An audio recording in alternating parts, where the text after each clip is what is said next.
back. No problem. I can go ahead from the beginning. Please come back, ma'am. Sure, sir. Pleasant morning to everyone watching this online program, and also everybody who is participating in this online program. The training for 3-day training program for English and soft skills for career development, which is sponsored by Rajiv Gandhi National Institute for Youth Development, which is such a great opportunity for us and for the participants to take part in this. We have come to the final day of the program, and it's a little humid here, but that is not going to stop anyone from learning new things, because human is supposed to learn every single second of his or her life. So here we are to learn more about or to improve our skills in English as well as our soft skills. And we have different new resource persons who are very improved. Very good at what they do. And here we are. We have one of the best, wonderful resource persons named Dr. Vijay Bhaskar. Very good morning, sir. Good morning. I think sir's voice is a little bit low. Good morning, Jessica. Am I audible? Yes, you are pretty much audible, sir. And it is for you only, ma'am. It is for you only, ma'am. It is all fine with us. From our side, minute, sir. I think something. The voice is awesome. Just give us 1 minute.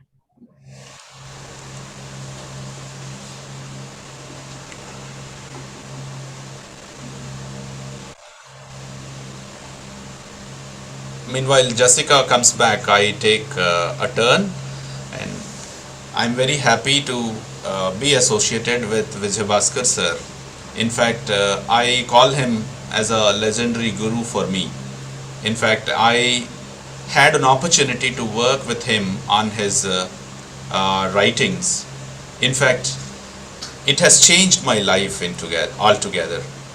Until then, I was a teacher, and later I have understood that I have become a scholar understanding the real life dramas. In fact, Vijay Bhaskar is not just a personality. It is not even just boasting on the face of him. I have seen that he has brought a wonderful ism to the world. His dramas have got a wide publicity in understanding the voice of humanity, the voice of what you call people who wanted to take a successful path. Keeping this as a cue, why can't he be a speaker for this session? We felt seriously we have requested sir. Though it is a very little session, he has such a towering personality who has accepted us, giving away a lecture for youth development, because his view is always to see wherever the development there, Vijay Bhaskar's dramas make a wonderful base.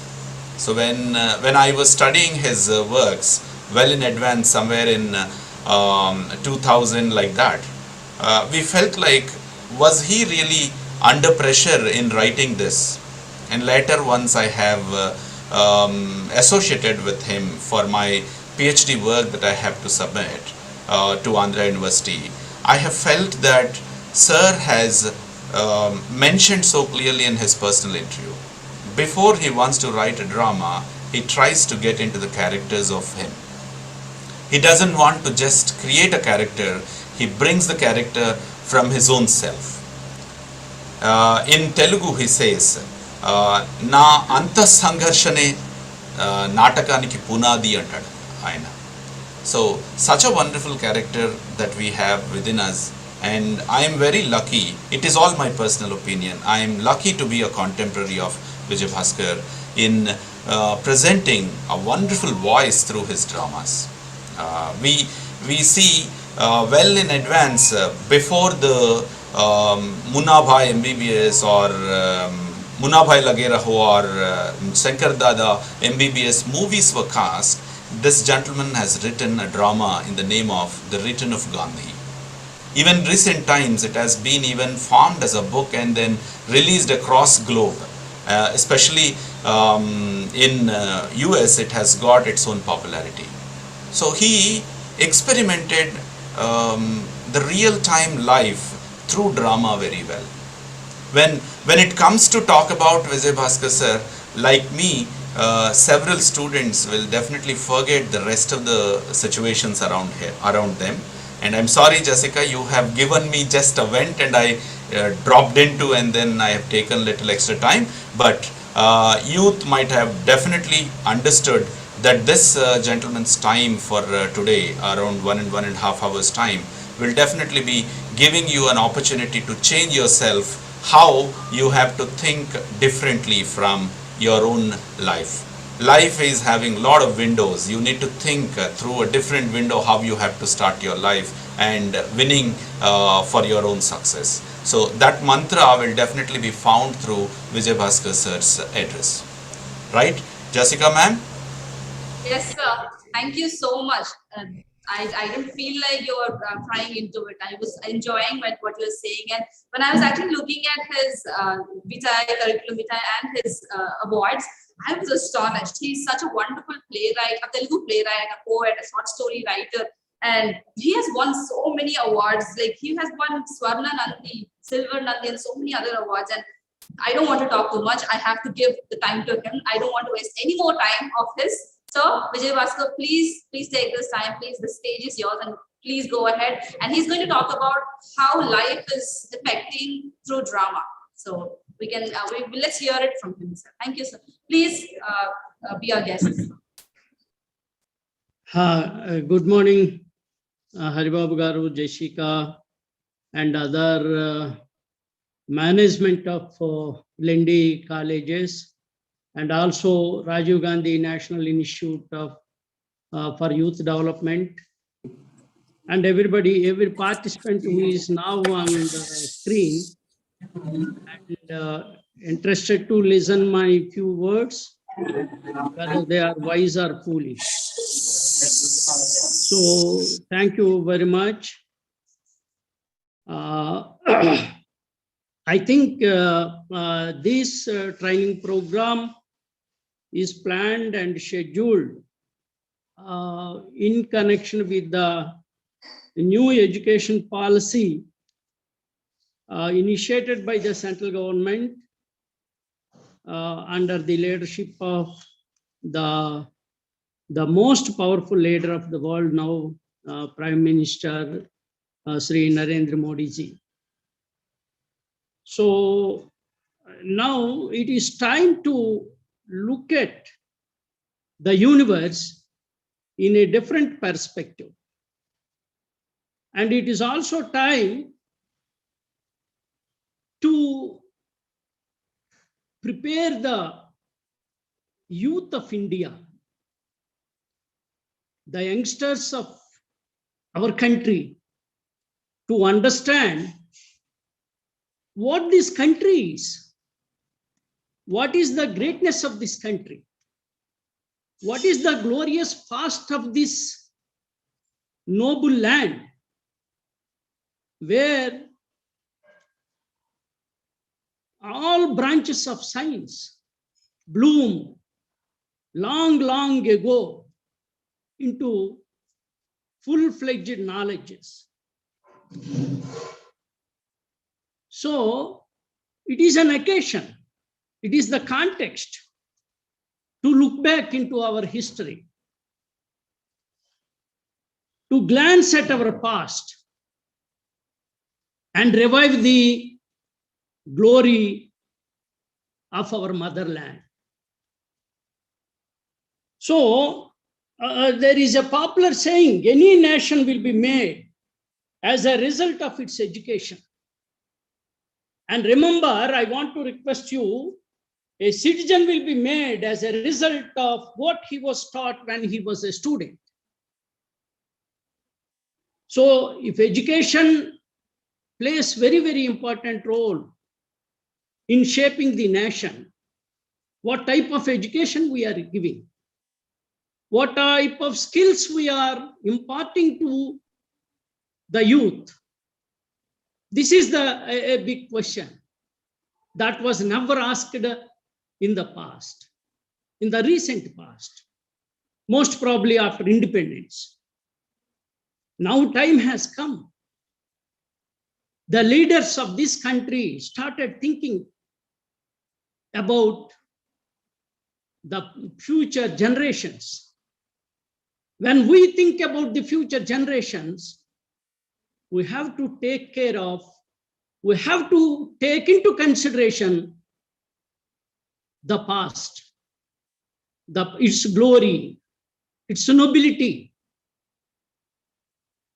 the appreciation it has got all over the world. In this context, now the new education aims at development of the youth in so many areas, in so many branches. Of course, the development of soft skills is one of them. In the inaugural session, I also, along with other speakers, we discussed what the soft skills are. What is the importance of the human life? The communication faculty. It is the communication that decides a man, what type of a human being a particular man is. The way he talks, the way he converses with his fellow human beings, the rest of the society, rest of the world. So this is the main difference between a human being and the rest of the life, the remaining life in the world. So it is the communication only, it is the language only that differentiates a human being with the other living creatures. Of course, they may have their own way of communication, but it is not through language. It may be through signs, symbols, some other medium. But every living organism will communicate something. Even sometimes inanimate objects also communicate. But the way of conversation is different. So in this context, my subject, my limited subject, or the focus I have to give is life through drama. Then the question comes, what is life? Out of my academic interest, I refer to some dictionaries where I can find the definition like this: a principle or force that is considered to underlie the distinctive quality of animate being. That is the definition I found in some book. And it is the quality that distinguishes a vital and functional being from the dead body. There is so much difference between a living body and a dead body. And very beautifully, very short and cryptic definition also I found. It is, life is nothing but a specific phase of earthly existence. So it touched my heart. Because this is the globe where this beautiful earth, Mother Earth, where we live, where we born, where we grow, where we die and disappear. So the definition says a specific phase of earthly existence. If somebody is on Mars or in Jupiter, we don't know.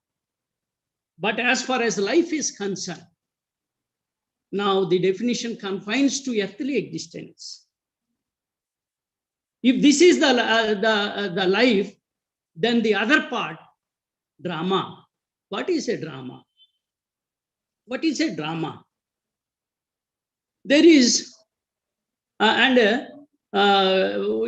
interestingly, in a humorous way, in a lighter vein, I used to tell my friends and colleagues, as I am a municipal commissioner, our services, I used to tell with my friends and colleagues, our services is womb to tomb services. Municipal service is womb to tomb service. It is service from womb to tomb.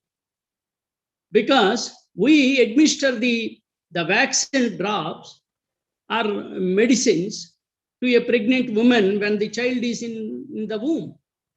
And the last rites of a person will take place in our funeral ground. So our municipal service will be a service from womb to tomb.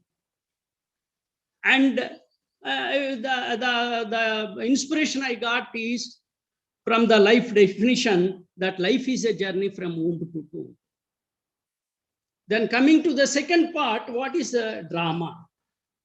It has its so many wide meaning, application, whatnot, everything.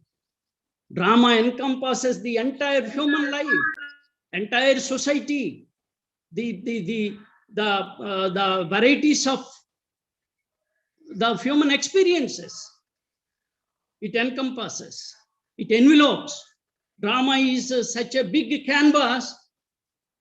There is nothing in this world which doesn't touched by, which is not touched by the definition of drama.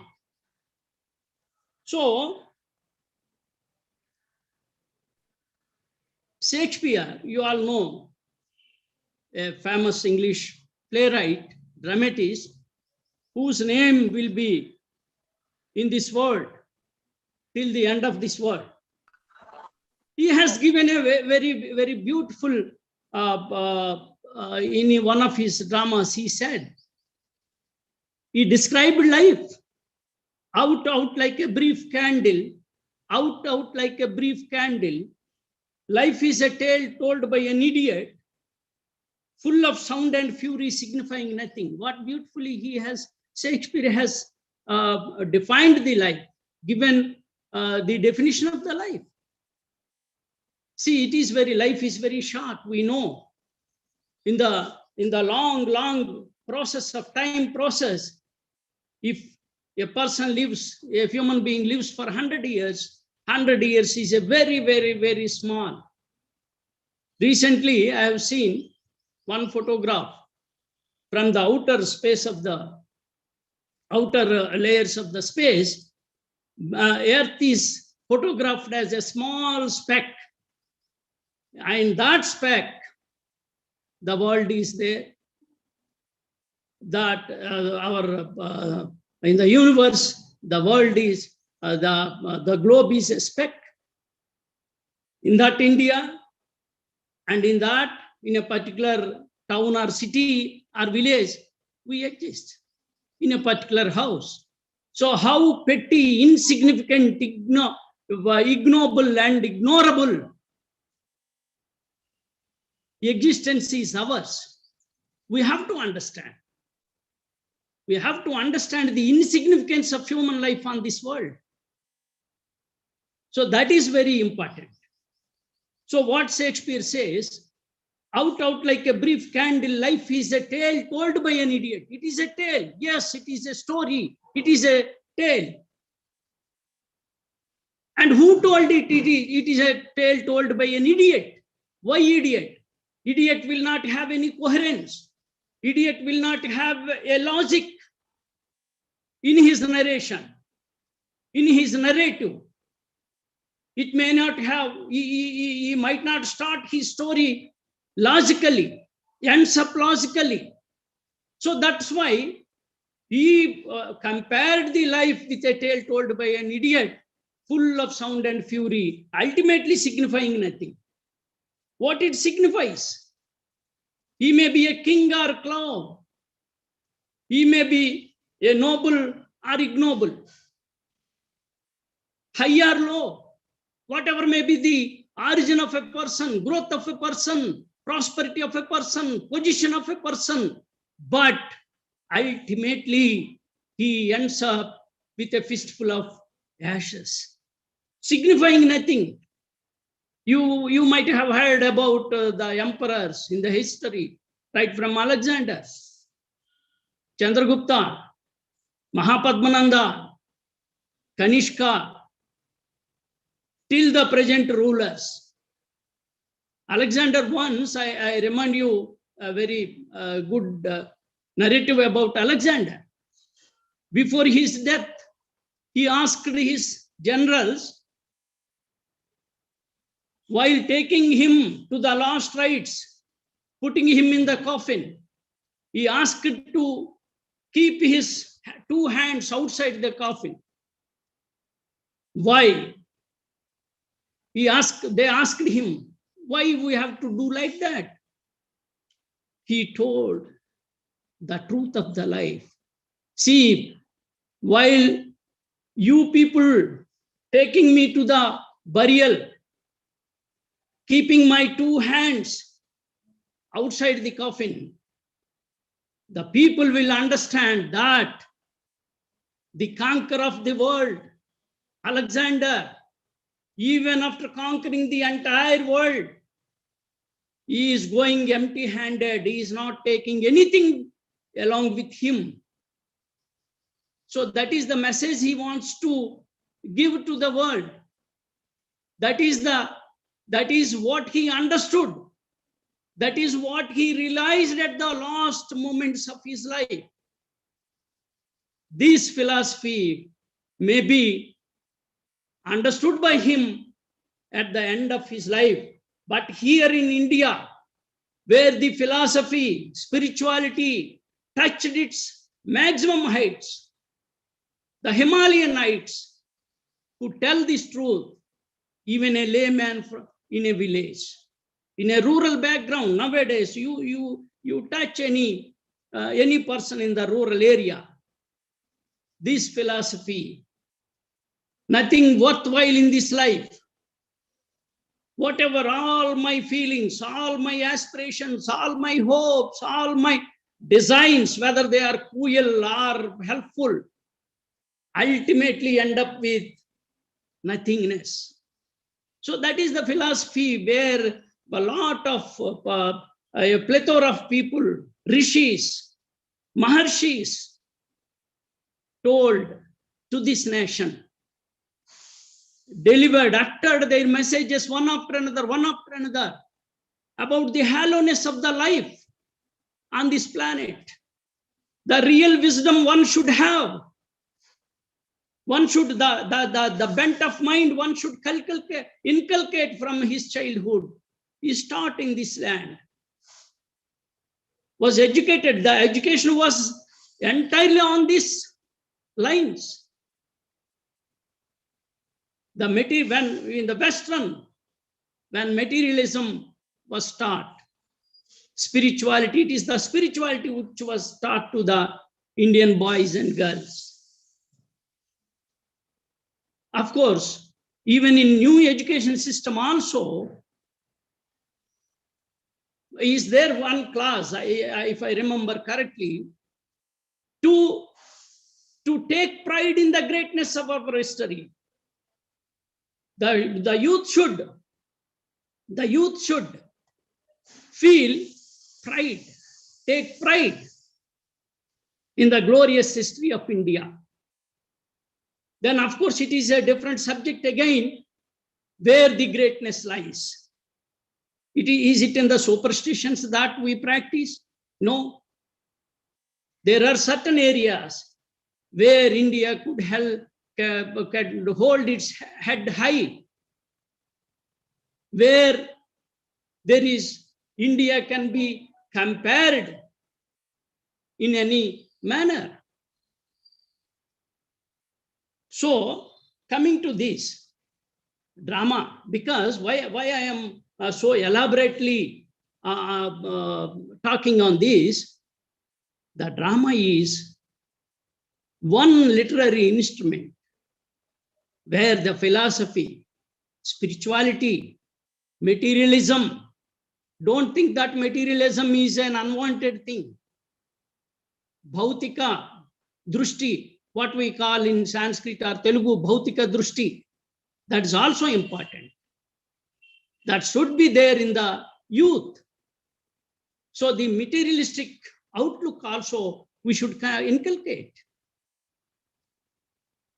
So the drama, a play, has to envelope all these, the wide spectrum of life. That is why drama is an art that engages every aspect of life in order to glorify and gift a state of joyful consciousness. It is in Nychastra. I will come to the Nychastra because which is a very, very, very elaborate treatise written by Bharata long, long ago. It is a very, very comprehensive, a very complete authority on theatre. So if I tell something more about the drama, Kavyeshu Natakam Ramyam. Our scholars told Kavyeshu Natakam Ramyam, because out of all the kavyas, epics, it is the drama which is very ramyam. And they also told that Natakantam hi sahityam. What is the greatness of drama? That also we have to, why Haribabu Garu or management or Rajiv Gandhi International National Institute of Technology and Sciences have opted only drama. There is a reason. Why not a short story? Why not poetry? Why not novel? Instead of drama, they can also go for short story or a novel, life in novel. No, they did not coin that.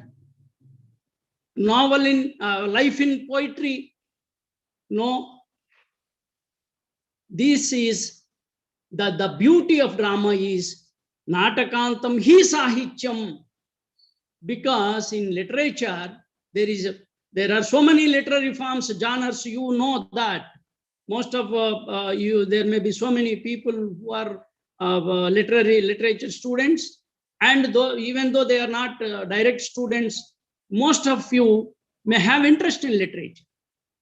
If you don't have by now, you please inculcate, because literature is one such a great subject which deals with all sciences. There is no bar for literature whether to touch this or not to touch. It can embrace, it can take into its fold, into its hap, whatever happens in the world, what not. So Natakantam hi sahityam, why they have given the top position in the ladder of literature, literary forms. There is a short story, there is a novel, there is poetry. Even in those literary forms, different types, categories are there. But why Pandits have called Natakam as the ultimate of the literature? And in Nychastra, there is one very good, beautiful quotation is there. Natakam nana bhavopasampannam nanavastha antaratmakam. So it delineates the different topics, different themes, different moods, different actions. In one of my writings, in where there may be so many other, I wrote like this. There may be so many other literary forms who can sense or realize or understand the problems of the society, but it is the drama which gives immediate solution to that problem. And the beauty of the drama is it not only identifies the problem, it not only recognizes the various problems that exist in the society, but it offers the solutions. Nowhere it happens. Even if it happens, it is not the literary culmination will not be natural. The end climax of a drama will mostly sums up with a solution which all through was offered in the progress of the play. And here at this juncture, I again remind you one of the beautiful Shakespearean quotation or a dialogue where all the world, where he says, All the world is a stage. See how beautifully he says, and all men and women merely players. They have their exist and entrance, as you like it, Shakespeare says. The entire world is, he compared the entire world as a stage. So it is a stage. We are all characters, players, and all men, women, merely players. Don't think that this life is a reality. Don't think that these feelings, these emotions, the situations, the pain, the pleasure, the agony, the happiness, the misery, and the bliss, whatever the emotion we undergo, whatever the feeling we experience, they are not absolute and real. They are temporary phases. So they have their exits and they have their entrances. See how beautifully he compared the the life with drama. And Bertolt Brecht is another playwright from Germany. He was very famous playwright in 20th century, and he wrote nearly some 40, above 40 dramas. And he used very effectively his theater movement called epic theater. And of course, the seeds of his epic theater again in Sanskrit theater of India. So he says, drama teaches the greatest art to the world. That is the art of living. I think Pandit Ravi Shankarji, art of living is there. I think he copied from this quotation only. Art of living. Drama teaches the greatest art to the world. What is that art? That art is art of living. Life is an art. Living is an art. See, we have to live artistically. Our life should not be, we should not want that our life should become a subject matter for criticism, others' criticism, others' scorn, others' displeasure. Our life always should become a source of happiness, not only for you, for others, for the entire society. Then you know that man who lives like that only knows the art of living. Drama is not part of, drama is not art. Simply he further says, Brecht further says, drama is not art. It is part of life. So I want to bring parallelisms, parallel drawing conclusions drawn by so many scholars, so many writers, so many playwrights, so many thinkers. How drama is compared with life, or with how life is compared with drama. So in one of my books, I wrote, see, this is also because I wrote it. I like this very much. If life is enacted, what I wrote, if life is enacted, it is drama. If drama, if life is edited, it is drama. If drama is enacted, it is life. So drama is nothing but an edited version of life. And life is nothing but an edited version of life. So here, if life is enacted, if life is edited, it is drama. And if drama is enacted, it is life. So the comparison is, the parallelism is so close to each other. And another Pandit, another scholar described, drama is a visual thinking. And Kalidasa, again, I come to Mahakavi Kalidasa. He described drama as a chakshusha kratuvu. Chakshuvu means eye. So it is a yajna. It is like a yaga. We perform with our eyes. So it is a, some scholar defined drama as a visual thinking, and Kalidas described drama as chakshusha kratu. So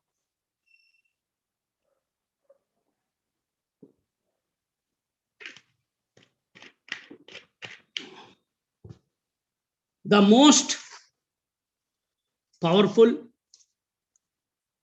and comprehensive, complete treatise, as I said earlier, is a Nychastra. If you read Nychastra or part of it, you can understand so many the ramifications of life, so many aspects of the life. It is a very, very voluminous book, big book, containing more than 6,000 slokas in 36 chapters. And because we are discussing about drama and life, this is, there are so many interpretations, commentaries, list of series of elaborations. What Bharata Muni, what may be the intention in writing a particular line? What is the interpretation of those important lines that contain in that appear in Nychastra? Well, there is about the origin of the Nychastra. There is a very good story. Of course, now time may not permit for all those things. And we have Navarasas. Actually, previously there were 8 only. Then another one added later on. We experience, as a human beings, we experience all these Navarasas in our life. What are those Navarasas? They are also enumerated by Kavi Bharata Muni: Srungara, Hasya, Karuna, Raudra, Veera, Bhayanaka, Bhibhatsa, Adbhuta, Shanta. So these are the 9 rasas. There is a rasa siddhanta is there.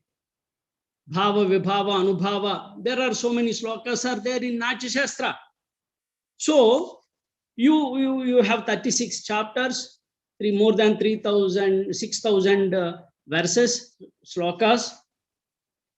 So the theory of rasa, art of acting, plot construction, attributions of poetry and figures of speech, arts of speech, performance arts, dasharupakas, female theater, training of the actors, all these things are here elaborately described in this. And also there are dasharupakas. In dramas, there are 10 varieties of rupakam, means also drama.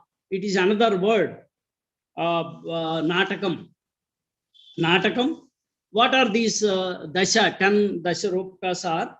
Natakam, Prakaranam, Ankam, Vyayogam, Banam, Samavakaram, Vidhi, Prahasanam, Dimam, Ihamruga. So these are the 10 varieties of dramas, rupakas, which are subsequently later on divided and categorized into different forms. Then what is the relevance? Why do we compare life with drama? Or what elements we find, and what youth can learn from drama, which are useful in their lives? So this is a very, very important thing. So enunciating the greatness of drama or Rupaka, they are I am using these, even though there is slight difference, I am using as synonyms in this context. Bharatamuni says, what is the purpose of drama? Why should I write this, the great treatise, the voluminous treatise I am planning? Then he says, the purpose of this drama is Sramarthanam, Dukkarthanam, Sokantana, Tapasvinam, Visrantika Jananam Kale, Nachame Tadbhavishyati. So this is why, what is the purpose?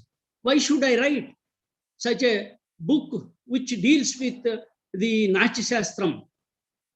He says it provides enjoyment to those who wanting pleasure. So it has a manifold responsibilities. It has multifaceted applicability to the human society. So drama provides enjoyment to those wanting pleasure, solace to the grief. Who are in grief, it will provide solace to them. Calmness to those who are worried. So if your mind is worried, you are subject to tension and tense feelings you are getting. You are subject to worry and tension. Then what it says? It gives calmness, energy to those who are brave, courage to those who are cowards, erotism to those who want company, enjoyment to those rich, knowledge to those who are uneducated, wisdom to those who are educated. See the difference, how beautifully he used those words. Knowledge to those who are uneducated and wisdom to those who are educated. That means there is a lot of difference between knowledge and wisdom. Wisdom is the ultimate result of knowledge. Education is different, knowledge is different, wisdom is different. So it is where the new education system stresses upon the importance of wisdom. There are so many educated people in India, in our society. But can we say that all are wise? All are behaving with wisdom, with ultimate knowledge? No. So that means drama aims at giving knowledge to those who are uneducated. Knowledge means the storage of information. Wisdom is using of that stored knowledge. And another thing is, drama represents the truths about life and worlds through emotions and circumstances to deliver entertainment, but more importantly, ethos, questions, peace and happiness. So there are so many uses, purposes of drama depending upon the contextual usage. So again, coming to Nychastra, because why I am always uttering the name of Nychastra, because that is the ultimate grantha about theater. He very elaborately described all elements pertaining to theater. Dance, theater again don't confine to the meaning of drama. Dance is there, music is there, painting is there, poetry is there. All art forms are embedded. The secrets of all art forms are embedded in Nychastra. So it tells us about the composition of the drama, structure of the drama, construction of the stage, because as I told you, this world is a stage. So when we have to present a drama, when we have to give the play to the audience, we need to have a stage, a proper stage with particular dimensions, width and depth.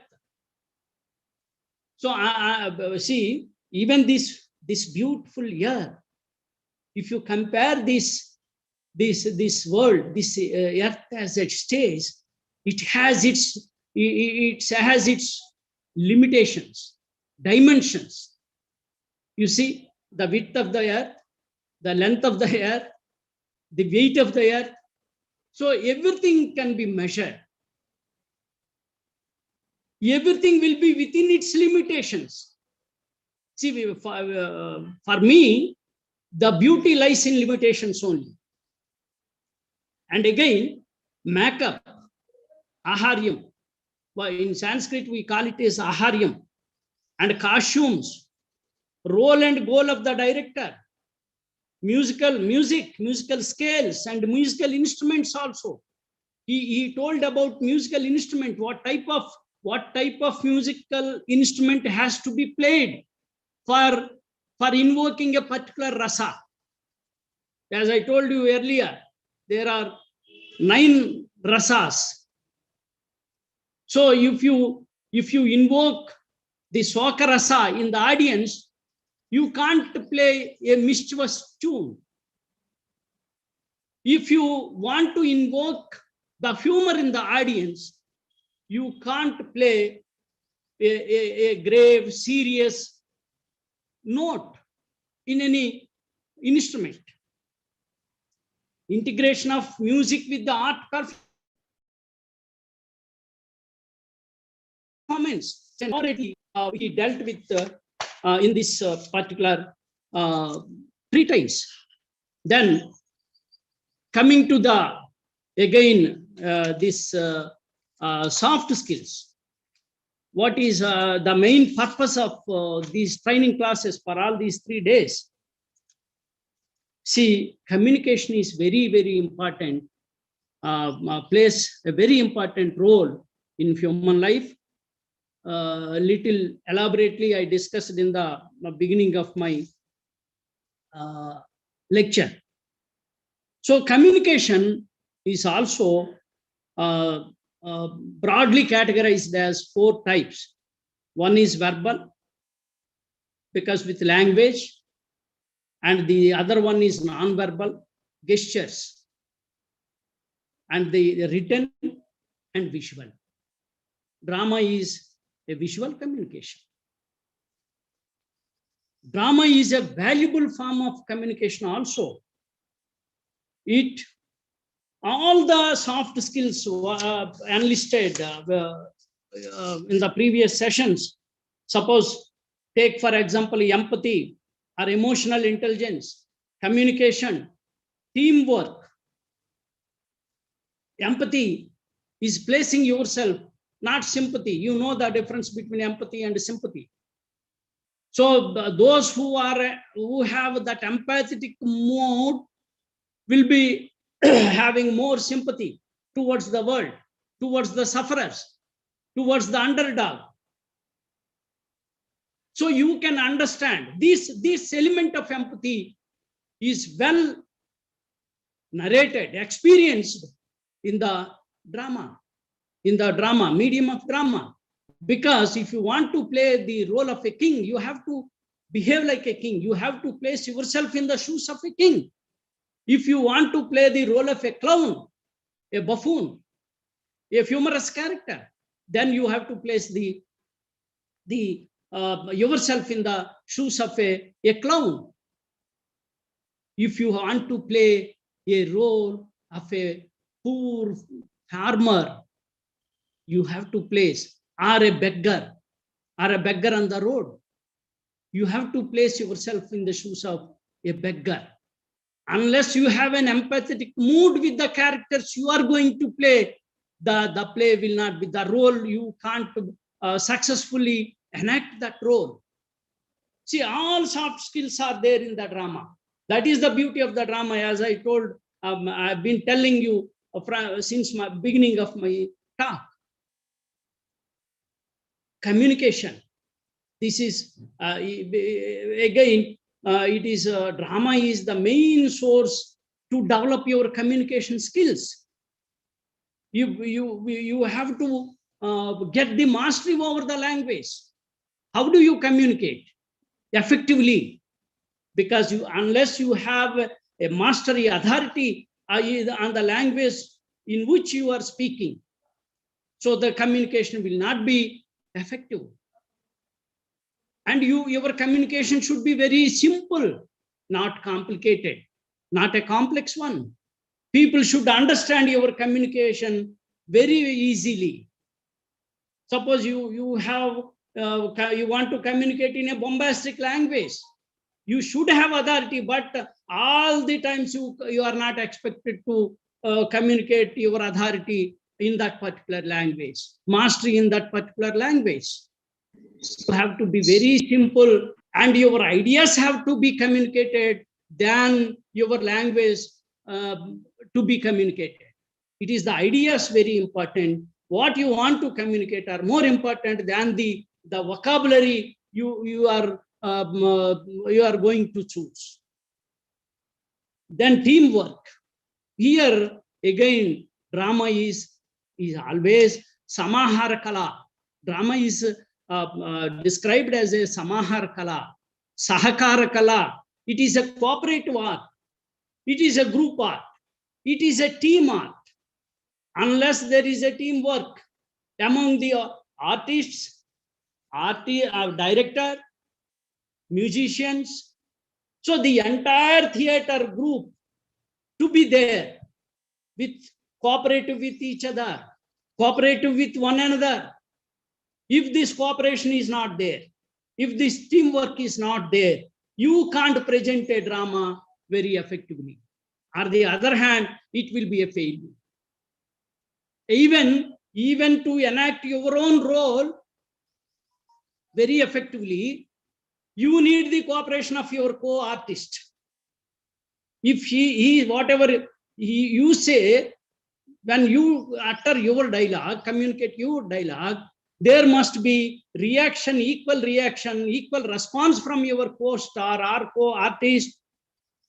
If it is not there, your dialogue will not be reaching properly to the audience. So that teamwork is there. Problem solving. Yeah, again, another soft skill. Problem. World is full of problems. Don't think that the world is like when we thought of at our childhood. Childhood is a graceful period, a blissful period where we don't come in contact with the problems of the life. Pleasures of the life only we enjoy. Mother's love, father's care, brother's comforts, sister's affection. The entire family is cooling, cajoling, affection, love. You are the king when you are a child. But it is not like that when you grow up.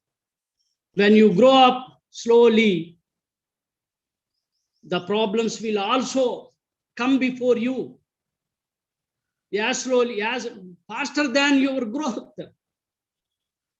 So you have to seek for the solutions. You have to think about the solutions. And time management, another soft skill. Time management is also there. Time management is very, very, very crucial, important factor in drama, because timing you in the recent times you are using or hearing about timing, because a timely delivery of the dialogue will be more effective. What a timing, sir. People say like that. He doesn't have any timing. His timing is very bad. Like that we use this timing. Time sense, time management. See, if a play is planned, if a drama is scheduled at a particular point of time, it should be enacted during that period only. Time management. When teamwork is there, time management also follows so automatically, so naturally. These two things are interrelated. Attitude and work ethics. So attitude is also there. It develops an attitude. It develops attitude in you, in the youth, in the student, towards your family, towards the ethics, towards the moral, towards the society, towards the responsibilities, towards the nation, everything, towards the God, towards the religion. So what is your attitude? Drama is one such powerful instrument which develops attitudes in you, positive attitude, negative attitude. So I need not go into details into that, but it is the platform. Drama is a very, very effective platform where you can develop positive attitudes. Of course, while playing a character, you may have to have a negative attitude, but that should not be part of your nature. You have to come out of that negative attitude and behave in a positive way and useful way to the society.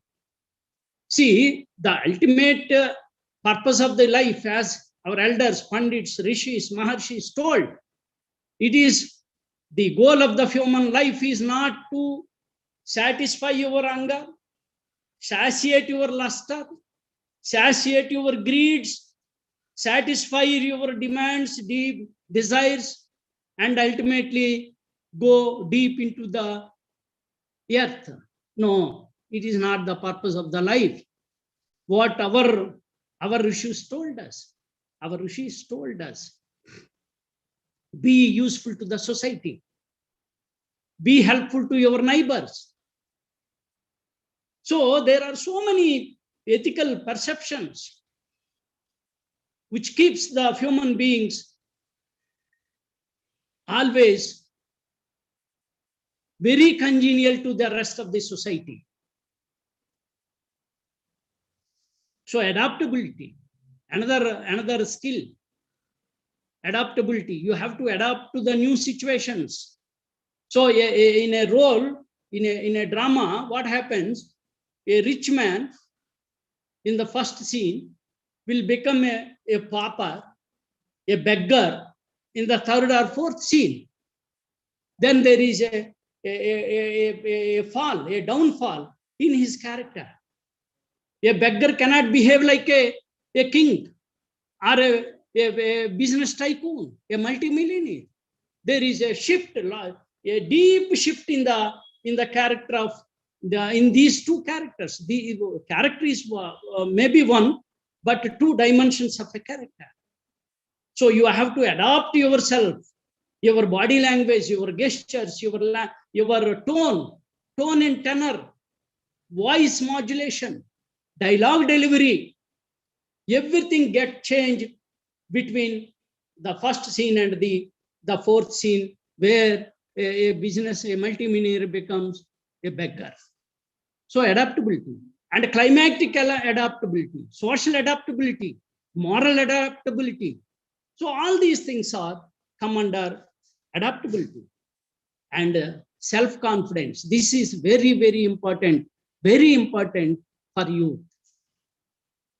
Self-confidence often mistaken as arrogance. Arrogance is not a substitute for self-confidence. Some of the youth from rich classes, they exhibit arrogance, they inculcate arrogance, some carelessness, recklessness. That is not self-confidence. Self-confidence is that which has to be an internal part, internal ingredient of your nature and character.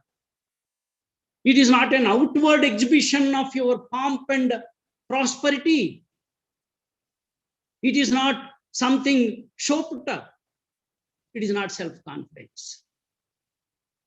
See, self-confidence is a lifelong element that always follows you, that shapes you, that molds you as a successful leader, successful person.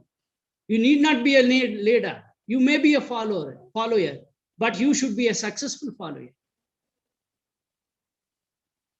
And finally, I touched some of the soft skills.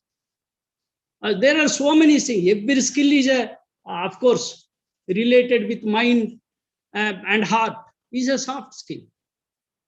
Then ability to learn. Your mind should not stuck with a particular point of time or particular point of age. Oh, so much I have read, what else I have to read? You should not say like that. The other day I was telling, when learning ceases, living ceases. Yes, it is exactly true. What is life? Again, if you go back, life is a process of learning. Without learning, breathing, respiring, inside and outside, is not just cannot come under the definition of life. See, you look at a tree. A tree, until it is fell down totally, even after some time, if the stem is there, remained in the earth, it also shoots up with the green. Sometimes we happen to see in the social media a stem cut off, a 2 feet or 3 feet stem left after its tree cutting. Then it gives shoots and all sometimes fruits. I've seen recently a jackfruit to a jack drum remained in the earth, remained in the soil. So the soil has its own quality of producing green leaves. If the stem is ready, even it was 90% of the tree was cut off and a small bit remained in the soil, in the earth, it yielded shoots, leaves, fruits, whatnot. So whatever life is gone, don't think everything is gone. Don't think there is a full stop was placed. No, it is not like that. The whatever 10 years towards the end of your life, 10 years, 5 years, or even 1 year, there is a 1 hour. It is time for learning. There is a very interesting story about Socrates. Socrates was sentenced with death sentence, death punishment by taking opium. Sorry, hardly some minutes were there. He has to gulp the opium.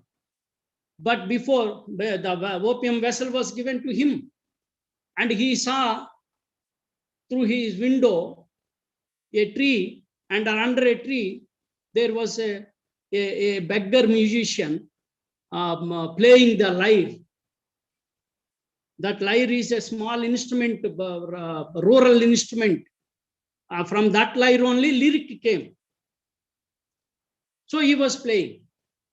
Then the jail officers came, and what was your last wish? He showed that lyre player and asked him, told his desire to learn that lyre before his death. They laughed at him. What a silly desire you have. You are going to die within half an hour or 1 hour. Now you want to learn. Yes, 1 hour is too big time, too long time for me to learn. Then they obliged him. They brought that fellow with lyre, and he learned within that short period of half an hour, maybe 1 hour or 2 hours. I don't remember exactly, but it is last minutes, last days, even not fully day. So he learned that, played the life. See, but don't you feel thrilled listening to this incident? Now, do you want to feel that put a cap or seize over the faculty of learning? No. So the youth has to cultivate this quality. The youth has to cultivate this continuous, constant process of learning. Learning. The universe is so wide. God has created this wonderful universe, Prakriti. And Prakriti, with all its beauty, with all its amazing qualities, offers new lessons to you for those who have a mind to learn. So nothing will stop you. You may be physically disabled, mentally retarded, psychologically imbalanced, whatever may the drawbacks you have. But if you have a determination, strong will to learn, strong desire to catch up new things, brush up your psyche with new ideas, new lessons, world is wide open for you. The universe is so big, it cannot be understood in one life or two lives or three lives or series of lives. See, that is the beauty of Indian culture and Indian history. The rishis and maharshis, the yogis, they started understanding the universe, not Earth or India or the world. I'm talking about the universe. How beautifully spread. The sun, moon, galaxy, antariksham. So open your antarnetram. We have to open our antarnetram to understand this antariksham. That is the main soft skill. If you have a mind, if you have that fondness towards the nature, understanding about the surroundings, the physical surroundings, the spiritual surroundings, the religious surroundings. See, religion is not a sin. Maybe all religions, I'm not talking about a particular religion. See, fanaticism should not be encouraged. But there are so many valuable things in all religions. You need not practice each and everything that was told in a particular religion, but you learn. You read those, what is useful and what is not, what is wise and what is not, what is wise and what is foolish, what is practical and what is not, what is impractical. So these things we have to analyze and hand over the good to the posterity, hand over the good elements to your future generations. Who will do if not you? Who will remove the bad? Who will remove the unuseful, useless things in all walks of life, including religion, if not you? As a present generation, as a youth, a young mind with full of energy, it is your duty. Discriminate between good and bad. Identify, let us draw a line between noble and feeble. What is feeble? What is noble? So all these elements you have to, you can't do everything. You can't reform all things what are bad in the society to the extent possible. See, Karl Marx, at this juncture, I remember one beautiful quotation. What he said, so far, the scholars, have understood the word, but now it is our duty to change it.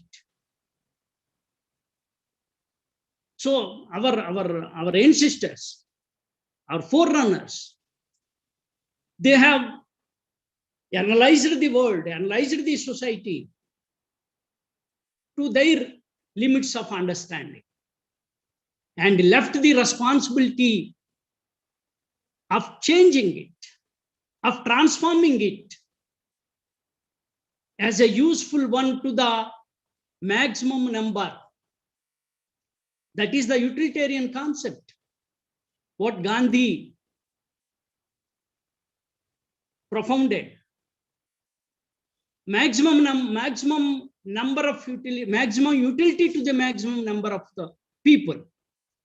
That is unto the last, John Ruskin. So you analyze the society. Is it useful? Were the natural resources were distributed equally to the possible of extent? You can't say every pie can be distributed equally to, no, not necessary. It is not also possible.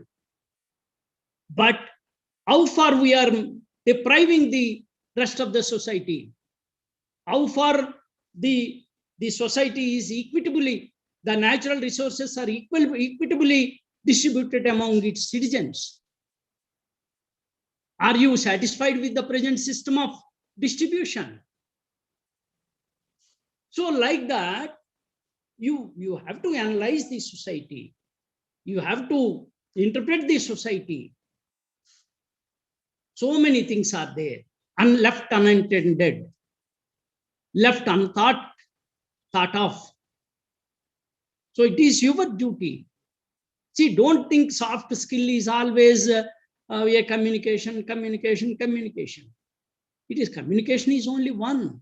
Essay writing, paraphrase, objective type. So these are not maybe part of all the soft skills, but the real soft skill is the softness that you have in your heart for your fellow human beings. That the first one comes under the empathy. If you don't have that soft skill, your knowledge, your profession, whatnot, everything will be partially useful. So I think, Jessica ji, can I stop here? We are about to venture in, sir, and we wanted to tell you that you might have engrossed to forget the time, but not a problem, sir. We have time. Even when I saw participants writing on the chat, just now I was also asking Jessica, if at all sir wants an alarm, kindly give him an alarm about the time. We have another 10 minutes time, sir, for next speaker to join. Before that, we also need some interaction, because most of the participants were very much excited in writing a lot of good things about your mastery. And it is not quite new for me, but for most of the new participants, they are really chewing the happiness of your expression, sir. Kindly allow them. I think Jessica also agrees with me. What do you say, ma'am? Yes, sir. Yes, absolutely. And I was wowed. Me being a teacher I felt so good. I felt so illuminating listening to sir's words. And no wonder when Hari sir told me that Vijay Bhaskar is one of the best playwrights and one of the best speakers that we can get for our training program. And I really loved the way he spoke, sir. And we have so many chats here talking about how wonderful your speech and your session has made them realize the importance of drama and how it is connected to life. It's amazing. I'll just read out a couple of words, a couple of comments here. One student called Manasa says, "Sir, you have explained visual communication with your verbal communication in a great manner." And she also said, one minute. She also said, your words about soft skills. That is what I felt this too. It made our brains to make our skills to prosperous things and ideas. And she was thanking the lab and everything, but mostly thanks to you. Because when you use the soft skills, empathy, teamwork, problem solving skills, and all of that connecting with drama, I was like, my favorite drama is The Merchant of Venice, where my name comes in, Jessica. That is where Shakespeare has brought it from. And my dad was so excited to put that name as my name. And when you were comparing all of these, when we used to read drama previously, we just used to read it for pleasure. But now when we connect it with every single thing to our life, it's amazing. It's so good. I just got goosebumps listening to all of that connecting these. And the way you said how to connect yourself with characters. When you write, when you as a playwright, when you write the dramas, you're trying to connect with the characters and how we are supposed to connect when we are readers. So absolutely amazing, sir. We have also Hashita, who said great words about life and its comparison with drama. Obviously, yes. And you said that learning is knowledge and using it as wisdom, which is very, very, I just can't say it in words. It's mind-boggling for me.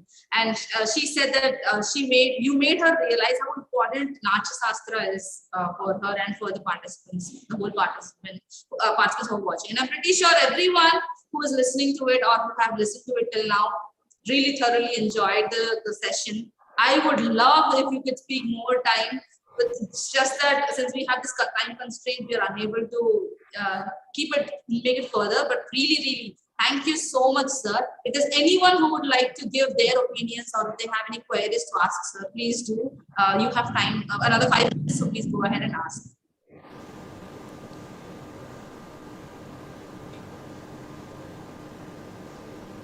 If you want to mute yourself, already that option is given for you. Unmute yourself, that option is given for you. Meanwhile, Solman Raj from Yalagadda, sir, you have written very well. Well said, sir. Life is an art, living is an art, as Vijay Bhaskar says. Similarly, Vani Sameta was also mentioning, Vijay sir, so inspirational talk. You explained it very well about drama and life. You interrelated drama and life so clearly. Manasa, as you have read already. Nandini Patnaik, your presence and wise words helped magnify our cause in the best possible way, sir. All thanks to your enlightening words, sir, that inspired so many people out here. Manasa has already written. Hashita, Jessica read all of these. But no issue, sir. Anybody else would also like to get connected to sir, kindly do it. Jessica ma'am, you take the further proceedings. Sure. Vijay Bhaskar sir, are we audible to you? Yeah. Great. Is there any participant who would like to give their inputs or who would like to ask any questions that anyone has?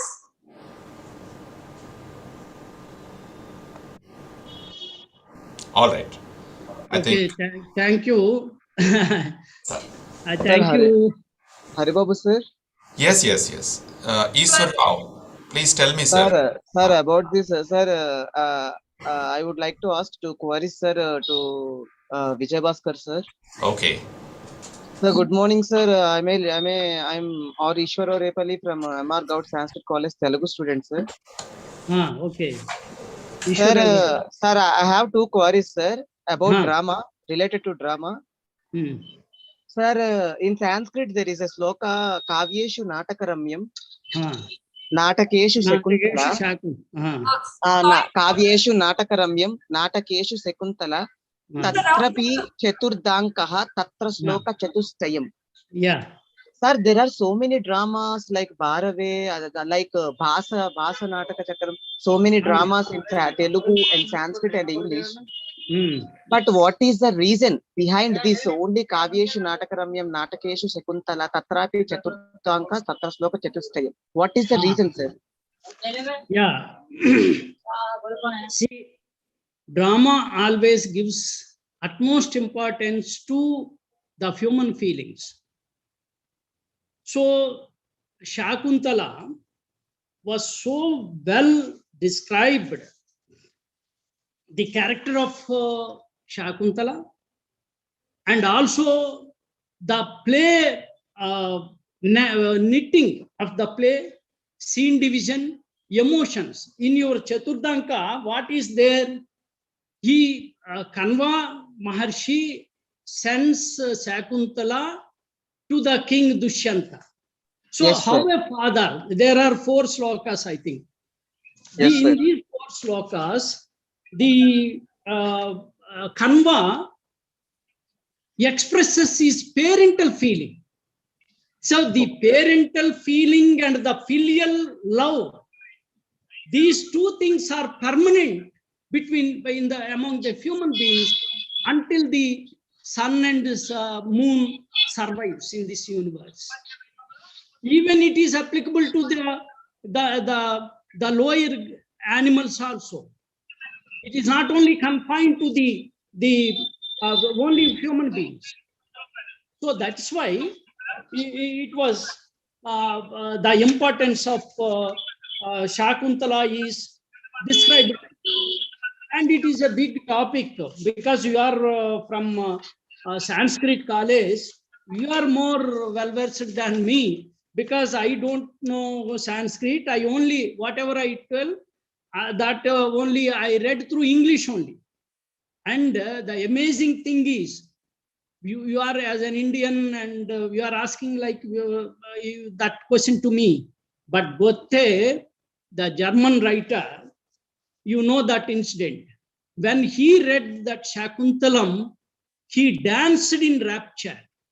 He danced in the highest form of happiness. Yes, sir. Yes, sir. I know, sir. So there is a poem quoted instantaneously. He quoted a poem. Wouldest Yes, thou sir. the young year's blossoms and the fruits of its decline, and all by which the soul is charmed, enraptured, feasted, fed, wouldest thou the earth and heaven itself in one soul name combine. I name thee, O Shakuntala, and at once he said.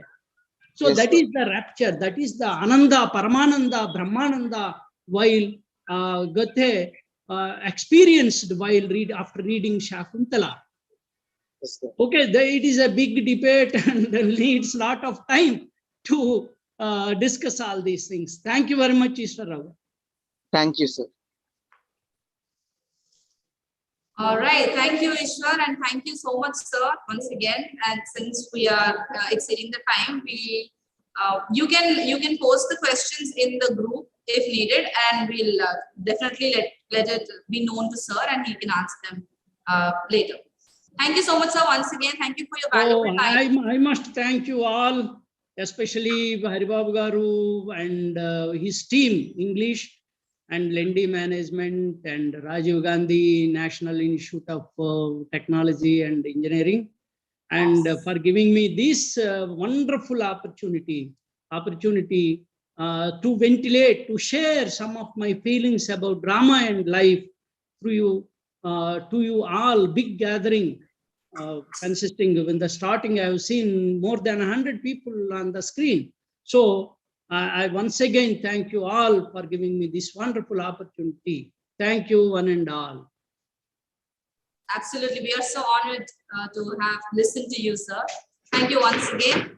And we shall take an 8-minute break. We shall take an 8-minute break, and let's get back to the second session where we have Kavya ma'am who will be taking care of the organizing the session. So have a good day, everyone. We'll get back in another 8 minutes.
May I intervene? I'm sorry, I missed the last part of the session of Vijay Bhaskar sir.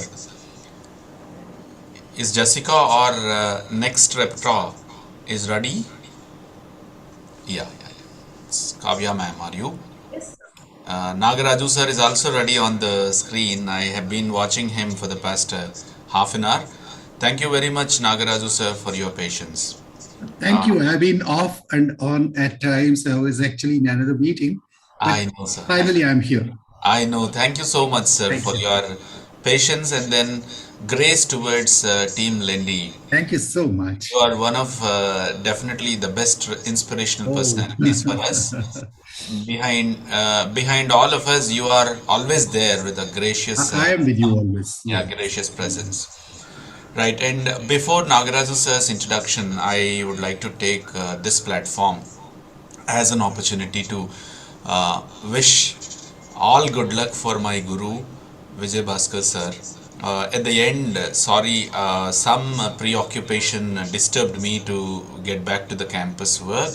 So sorry, I missed you on the what you call Ode of Thanks session, sir. I am very happy as you are the part of our journey, and I know that you have changed a lot of people. And after your presentation of 1.5 hours work, definitely I feel that the youth of this meeting would have enabled themselves to go for the future readiness to build this nation effectively. Your presence of your presentation of drama for life is an awesome presentation. We know that since Repalli Ishwarao was mentioning Kavyeshu Natakam Ramyam. That is definitely a kind of an approach. Everybody has it. Whenever people talk about drama, the life is connected to drama. You have simply mentioned an edited life is a version of drama. That really has striken many. I have seen most of the participants opine the same in the chat box. Thank you very much for your presence, sir. I request Kavya ma'am to carry it forward.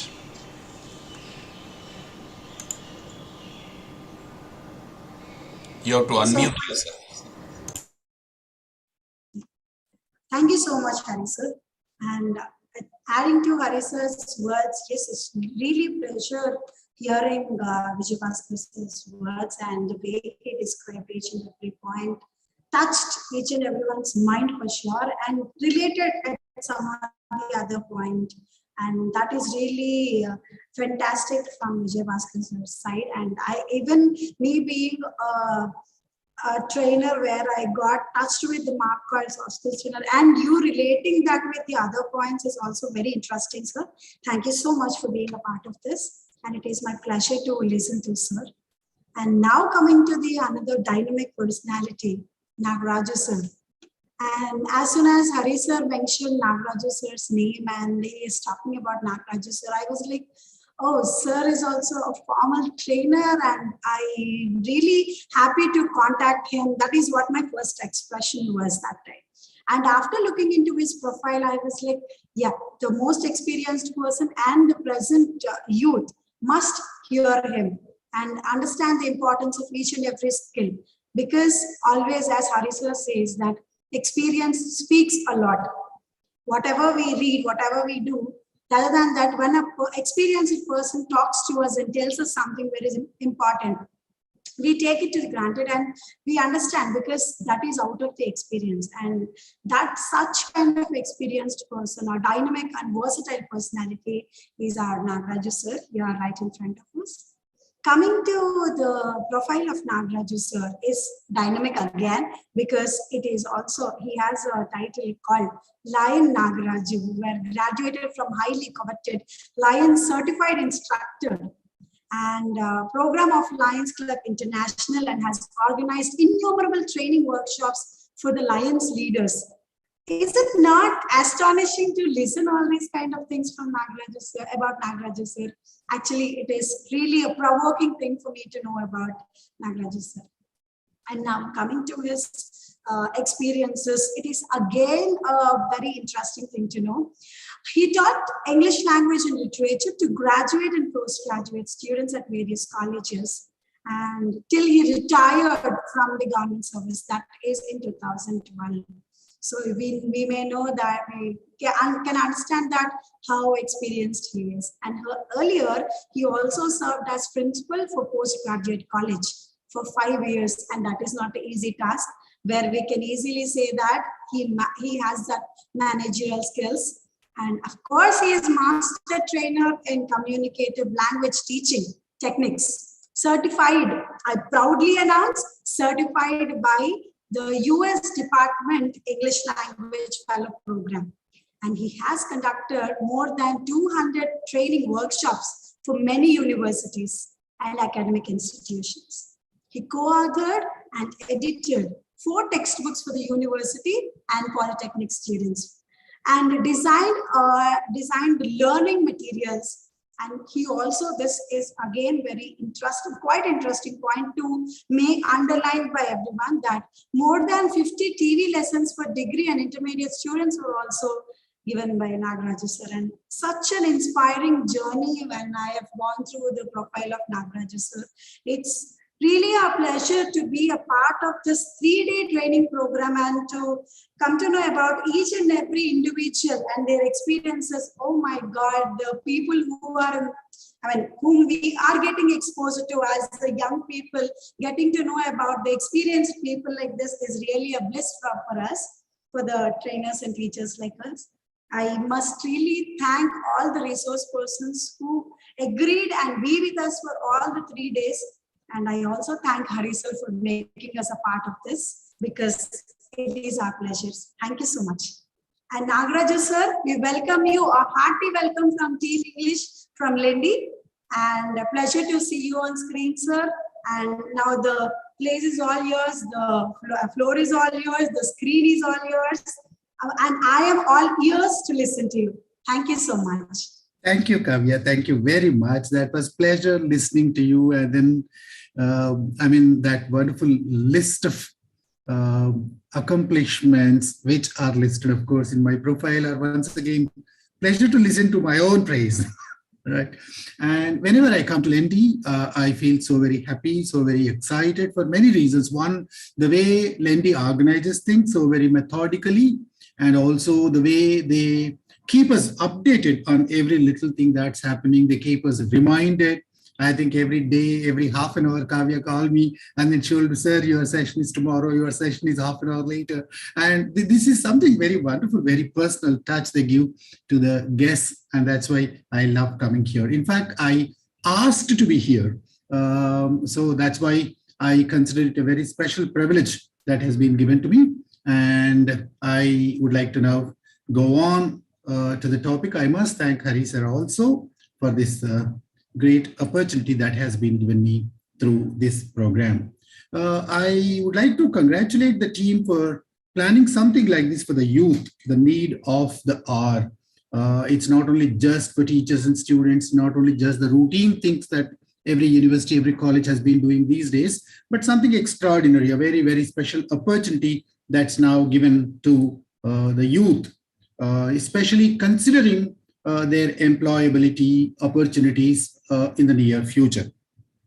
The topic that has been given me is effective communication for collaboration, for adaptability, and for a few other things. I changed the topic slightly because, interaction and all that is a part of communication. I thought it may not need any special mention there. So I basically would like to focus my presentation on communication for collaboration.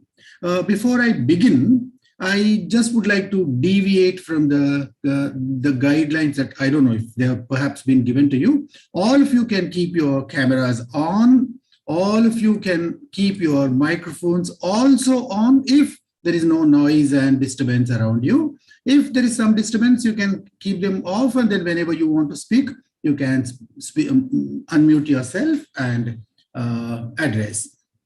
So in case I have all of your cameras on, I'll be very happy. I'll try to see you once in a while, and maybe there is something called a virtual hand there at the bottom of your screen. Whenever you want to speak to me, whenever you want to interrupt me, whenever you want to ask a question or answer a question, please feel free to raise that virtual hand and the admin will unmute you, or you can unmute yourself, whatever is the standard here. And you can please feel free to participate in the presentation throughout. Don't wait till the end. Please feel free to interrupt me at any point of time. I'll be very happy to receive your interruptions. Right. So effective communication for collaboration, that is the focus. Communication for collaboration. Two things. There are just two words that we need to explain. And perhaps that makes it both the words are known to you. And maybe you might have already understood what exactly is the objective of this short module. What is education today? Maybe we can think of 100 definitions. As many of you are here, every one of you can come up with the definition. Education today, apart from all the things that you would like to add to that, basically is the four things that you see on the screen. The question is not what is education. The question is what is education today. The word today is added there.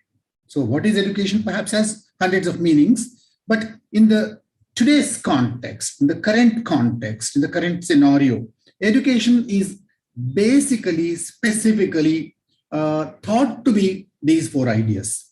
So unless it's creative, it's not education. Unless it allows you a lot of creative opportunity. So it's not just learning from the books, it's not just learning from the library, it's not just learning from the teachers, but unless it encourages you to be very highly creative, something that you can do on your own, if it does not promote that, perhaps that's not great education. And similarly, education is expected to enable you to do a lot of critical thinking skills, analytical skills, etc., etc. All those soft skills that you can think of. There is a long list of them, but I put all of them under that head. And the third thing is education must equip you to collaborate. So if it does not allow, we'll see in the future slides, in the remaining slides, what exactly that is and what do I mean when I say this. So collaboration skills, collaborating is one important area that comes close to not only education, but life. So if you have to be equipped for life after you finish your college, you must be able to collaborate with others. And finally, of course, another important area is communication. Right? I don't need to tell you much about communication. You have been told by everybody about the importance of communication skills, importance of English language, and importance of language in general. I think every language teacher, every subject teacher, every educationist, every academician, whatever they are talking about, they make a mention of this. Now, let's take a minute to write in the chat box, or maybe unmute yourself and tell me, which of these four do you think is the most important to succeed? So suppose you want to succeed as a youth, succeed as a human being, succeed as an education citizen of a certain country. So which of these four do you think is the topmost priority that you should keep in mind, that we should keep in mind as teachers? You can go to the chat box and write there.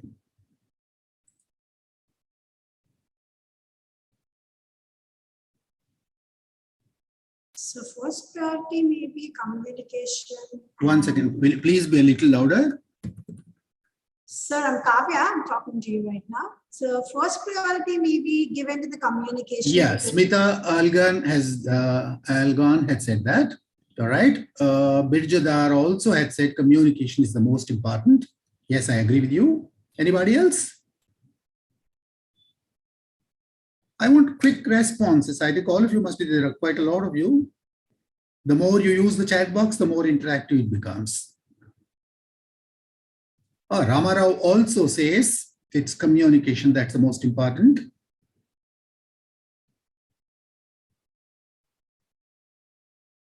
Okay.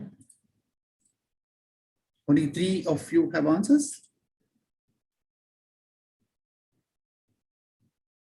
Maybe others are taking time to type their answers. Sujata, Rani, community. So it's almost unanimous, it seems. Almost everybody says his communication is the most important skill. But I do not totally agree with you. Okay, maybe let me put the question in a slightly different way. Somebody said, Kavya, I think said, first priority is communication, right? Okay, so let me put the question slightly differently. Okay, you want communication skills. Why? Why do you need communication skills? What do you want to achieve through that? Suppose you have very good communication skills, you have built communication skills, your college has equipped you with communication skills. What next? What do you want to do with that?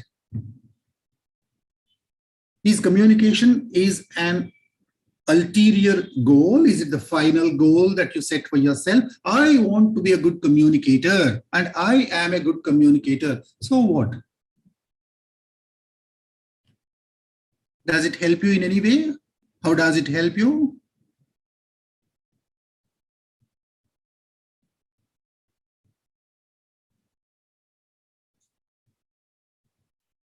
What will you do with your communication skills?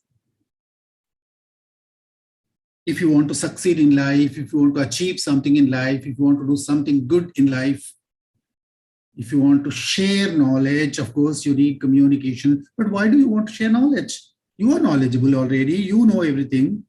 Why do you want to share it with others? There must be a purpose. Now I'm asking you about the objective, the purpose. Why do I want to equip myself with good, effective communication skills? There must be a purpose. There must be something that I want to do with that. Most likely, success is the objective, happiness is the objective, I think, yes? So everyone wants to succeed in life, everyone wants to be happy in life. So does communication help me be successful and be happy? Communication helps us know barriers to understand the intention of the sender and receiver. Final. That's good communication. So if you can communicate without barriers, and if you can understand what others are telling you, if you communicate and others understand exactly what you want them to understand, I think that's perfect. That's you are an expert in your communication skills. That's fine. My question is the next step. Okay, I've built good communication skills. What do I want to do with them? Sharing knowledge is one of its purposes, but sharing knowledge is not the ulterior, no? So as I told you, the ulterior purpose could be achieving success in life or doing something big in life, being successful, being happy, etc. These are the ulterior objectives. Does communication help me achieve that? Can communication skills make me happier? Can communication skills make me more successful? If yes, how? How does it do it? Okay, if answers are not forthcoming, I'll still refine my question and I'll ask you one more thing. Can I achieve anything in life alone? Or even if I can achieve it alone, is it a good idea to achieve things on my own? Or suppose I'm climbing up Mount Everest.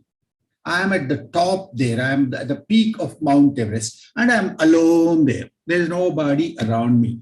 Is that a great idea?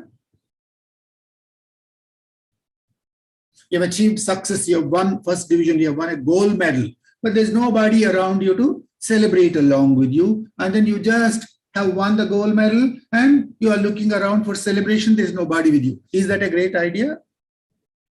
Is that a fit, appropriate occasion for celebration? No, somebody said, no, sir, we live in a society and success cannot come alone. Thank you very much, Sujata, for saying that. I think you are now going in the direction of where I am trying to take you. Yes. So even if you have the best communication skills, right, even with the wonderful, effective, perfect, and effective communication skills, I still need the support of other people to succeed in life, to be happy in life. Right? Birajda says for leading a team, we need communication skills. Yes. So to lead a team, to be a part of a team, right? To be together, to succeed together. So you need communication skills. So communication skills are not the ulterior objective, not the end objective, but communication skills will help you either lead or be a part of or to work together and to move in the direction of success and happiness. Very simple. I think now you've come to the point. So even out of these 4 skills that we are discussing, The two skills I personally consider more important than the others are, you can have a list of 100 soft skills. You can, there are whole huge books written on things like 100 skills for modern times, 5,000 skills for the 21st century, 2 topmost skills for this, that, etc. All kinds of things you might have read or you might have heard.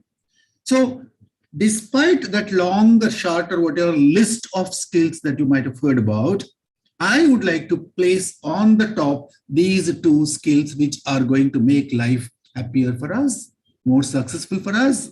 My communication skills must help me collaborate with others. My communication skills must help me be a part of a team. My communication skills should help me get along with people.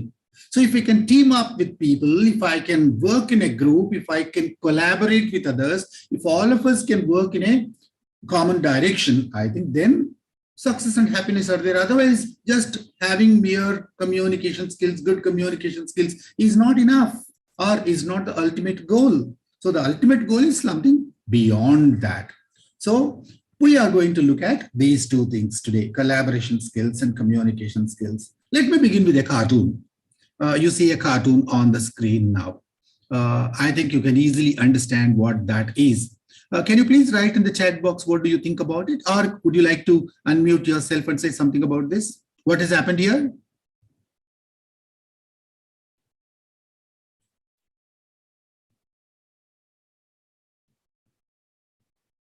There are 2 railway lines in opposite directions. They have ended up wrong. And something else is happening there. What do you think has gone wrong or gone right? What is this cartoon about? Or if you have to give a title to this cartoon, what would your title be?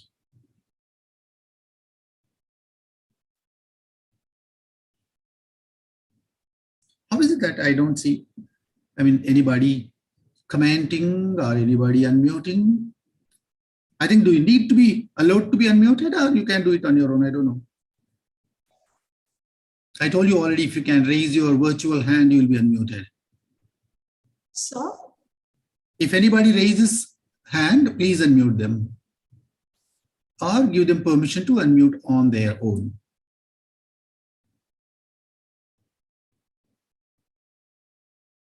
Any answer? sir, audible? I'm just waiting for some answers.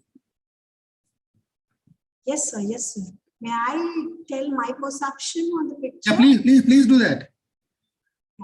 So the picture which you have displayed on the screen is talking about the people who are trying to separate the railway track because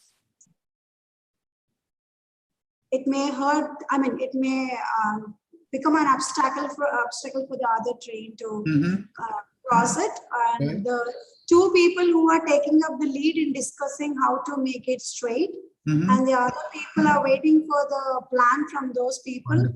Wonderful. Plan is given by those 2, then these 4 people may continue working by the words of those 2. So I can say that those 2 people who are taking up the initiation are struggling hard to make it straight. Great. Thank you, Kavya, for that wonderful description of the cartoon. If I may ask you a question, what do you think has brought them to this situation? What went wrong?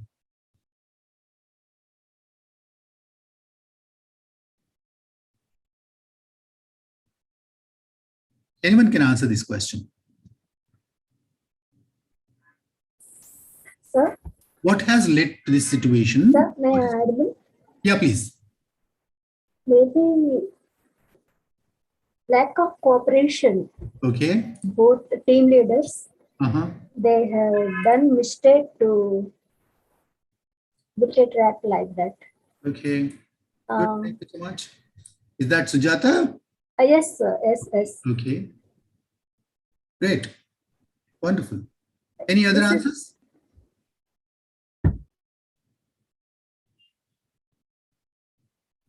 maybe the two people were not getting adapted with those two ideas. I mean, one person is not getting, there's those two are not agreeing with each other for each other plans, maybe. So. Lakshmi wants to speak, I think.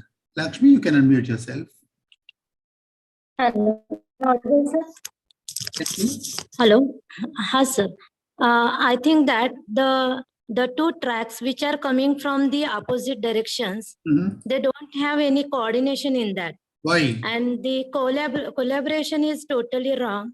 That's why without communication, maybe they have started doing their work, and due to that, they have missed their directions. Wonderful. And when when they reached to the destination, that time they come to know that this is the this wrong thing has been happened due to the lack of communication between these two project leaders. Thank you, Lakshmi, for hitting on the nail on its head. So there are two things that have gone wrong. The communication channel perhaps was not working. They did not communicate effectively. There was no collaboration between the teams, and perhaps the leaders went wrong. The group members went wrong. Something went wrong. But I think it was one of the failures of collaboration and communication. Thank you so much. Maybe if there are any others who would like to contribute, I think you can continuously participating. You can raise your hand and we'll unmute you and you can speak. Okay. If I may try to give a definition for communication, the context of today's presentation, communication is many things. Of course, all of you know that as long as what I want, what I have in my mind is, conveyed to somebody else effectively, that's good communication. That's what we know. But in the context of discussing communication and collaboration together, the one simple definition that I can think of is communication is some kind of a glue, some kind of a gum, some kind of a binding cement, a bond that can help people collaborate. So in the context of communication and collaboration, communication helps as some kind of a glue which binds people together so that they work effectively and get us the expected outcomes, results, right? So to achieve successful collaborative outcomes, one important element that should go into the making of it is effective communication. Effective communication means effective collaboration. Effective communication leads to effective collaboration. So if communication is broken, if communication is imperfect, if it's ineffective, automatically collaboration also will be ineffective and ineffective.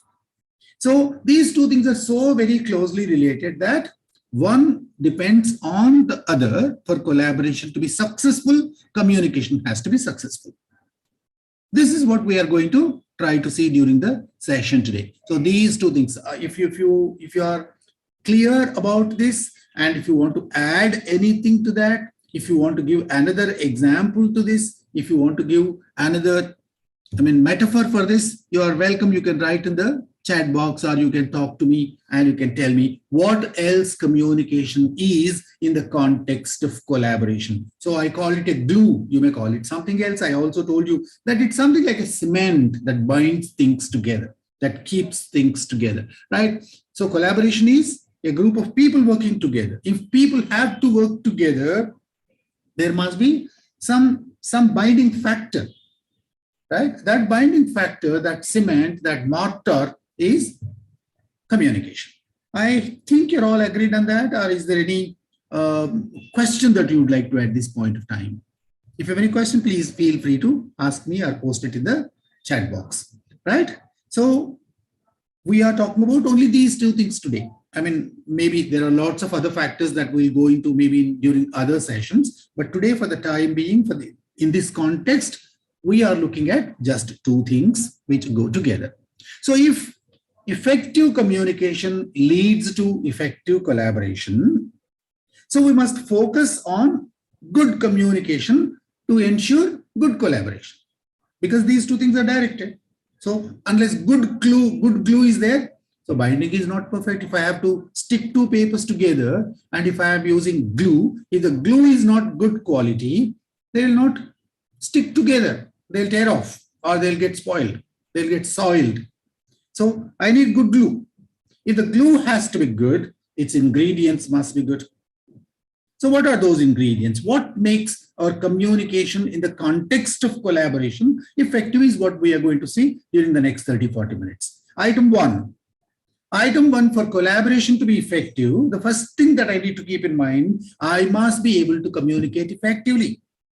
Tomorrow, I think students, after they leave college, they're all looking for jobs. And once you are in a job, you naturally have to work in a team, however big or small that is. And if you want to work in that team, either as a leader or as a member of that team, whether you are the head of the team or a part of the team, to work in that team, you need to communicate with other members of the group and also with your leader, if you are the leader, with your members. So communication happens at 3 levels, between the leader and the members, right? Between the members and the members, between a member and the rest of the members. One member and other members, all members and all members, and leader and member. So many levels.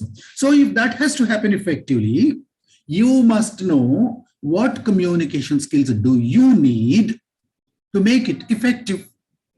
What are communication skills? Typically, any college tells you communication skills are reading, writing, listening, speaking, LSRW. These 4 are communication skills. You must focus on them. You must improve them, etc., etc. If I am an English teacher, English LSRW. If I am a Telugu teacher, Telugu LSRW. If I am a Sanskrit teacher, Sanskrit LSRW. So this is what all teachers do, and I tell you, and then you also think that these are the communication skills. No, unfortunately, that's not the complete list of the communication skills.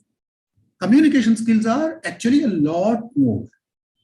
Language skills are different, communication skills are different. Language skills are LSRW perhaps, but communication skills are LSRW plus other things. For instance, your body language, for instance, your tone, for instance, all those supra-segmental,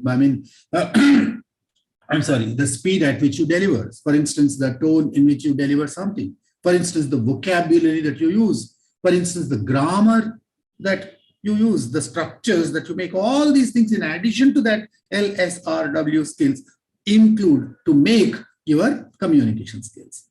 Now, as a member of a team or the leader of a collaborative team, you must ask myself, do I know the right communication skills? Do I already possess the right communication skills to effectively work in that team? For instance, I am looking around for somebody to help me. Simple question. So I want you to help me. I am on a task. I cannot do this task alone. I want to collaborate with somebody. I want some 10 people to work along with me. All 11 of us work together to achieve a common purpose. I need some language. I need some communication skills. I need something to approach you. Will you just come and work for me on your own? You are a member of a team or you are not a member of a team, and I am working on a certain project. Will you come on your own? I'm sure you will not. So if I want you to come and help me, I must use the right communication. What is that communication? How do I approach you? Or how can I make you come and work for me? Can anybody add a few sentences to that? A few answers to that? Use the chat box. Somebody said cooperation. Yeah, cooperation and collaboration are used synonymously today, but they are not exactly synonymous. For the time being, I am using support, cooperation, teamwork, collaboration, coordination, all of them synonymously today. We're not going into the details. Does anyone have an answer on that? How do I get interpersonal skills? What are they? Can you give an example of that interpersonal skill? What skill will help me get your support? I want Kavya to support me on a project that I have undertaken. How will I make Kavya help me? She will not come on her own. No? There must be something that I should do to ensure that she works for me or she works on the project. The question is, I am working on a project which I cannot perform on my own. I need to collaborate with a few people. I need their support. What communication skills do I need Or simply put, how do I ensure that others help me on my project? We are all one group of one team of people. How do I ensure that? What should I say? Persuasion skills. Thank you very much. Thank you, Kavya. Persuasion skills is one good example of that. How do I persuade people? Can you give me an example of one English sentence that helps me persuade others? Suppose I want to persuade you. What is an English sentence to use that? May I ask your help, sir? Please. May I ask your help, sir? Yes, This might help me to persuade you, sir. Thank you so much. That's lovely. So may I request you, may I help you, or may I seek your support? I need your support. We together we can achieve more. If we work together, this is possible. There are so many different ways of saying that. Very polite ways, very harsh ways, very arrogant ways, very, very kind ways of asking people. You can also say, come on, do it for me. If I am the principal of a college, I can afford to do that perhaps. But if I am an equal member of a team, I cannot do that. If I am in a position where I can command people to do things, of course, that's a bad idea. But if I am in a position like that, perhaps I can command people to do that. But typically in a collaborative situation, we are not commanding each other. We are seeking support from each other. So to collaborate or to seek collaboration, we need a certain language. I'm not talking about English language, whatever language that is. But that's a communication skill. So somebody said persuasion skills, pleasing words, right? Words that help you, endear yourself to others, or even more importantly, sentences that explain their task to them a little more clearly, and a lot of others. We'll go into a few more details. So now look at it from this point of view. Suppose you are teaching your class. You are a teacher and you are teaching your class, or you are a student. You are soon going to find a job where immediately after joining your job, your company is going to put you in a team, and the company asks you to please collaborate. This is your team. There are 40 people in your team and all of you have to work together. And every team has a common purpose. Think of a cricket team, for instance. They have a common purpose. Any team for that matter. So if you have to work on a team becomes a team. A team becomes a collaborative team only if it has a common purpose. Otherwise, it's a diverse group of people working in different directions and nothing can be achieved. Now, the whole idea is, how do I tell the people that are working along with me that this is where we need to go? Suppose I give you a rope and there are 20 people in that group and I ask you to pull that rope, right? And if I don't tell you in which direction you need to pull that, I think everybody will pull it in a different direction. Nothing will be achieved. So knowing the common purpose is the first thing. But to know the common purpose and to achieve the common purpose, we need language, we need communication. If not language, it can be sometimes a body language. It can be just a sign. It can be a smile. It can be a pat on the shoulder, whatever. I'm not worried about that. I'm not teaching you English today. I'm teaching you communication skills for the purpose of achieving collaboration. One specific purpose, language and communication, not in general terms. So in case I want to collaborate with people, in case I want to achieve something that all of us have decided together to achieve, what are the communicative skills that I need to employ effectively so that I achieve that? So thank you very much. Giving right directions. Sujata, thank you very much. So giving right directions is the kind of language that I need.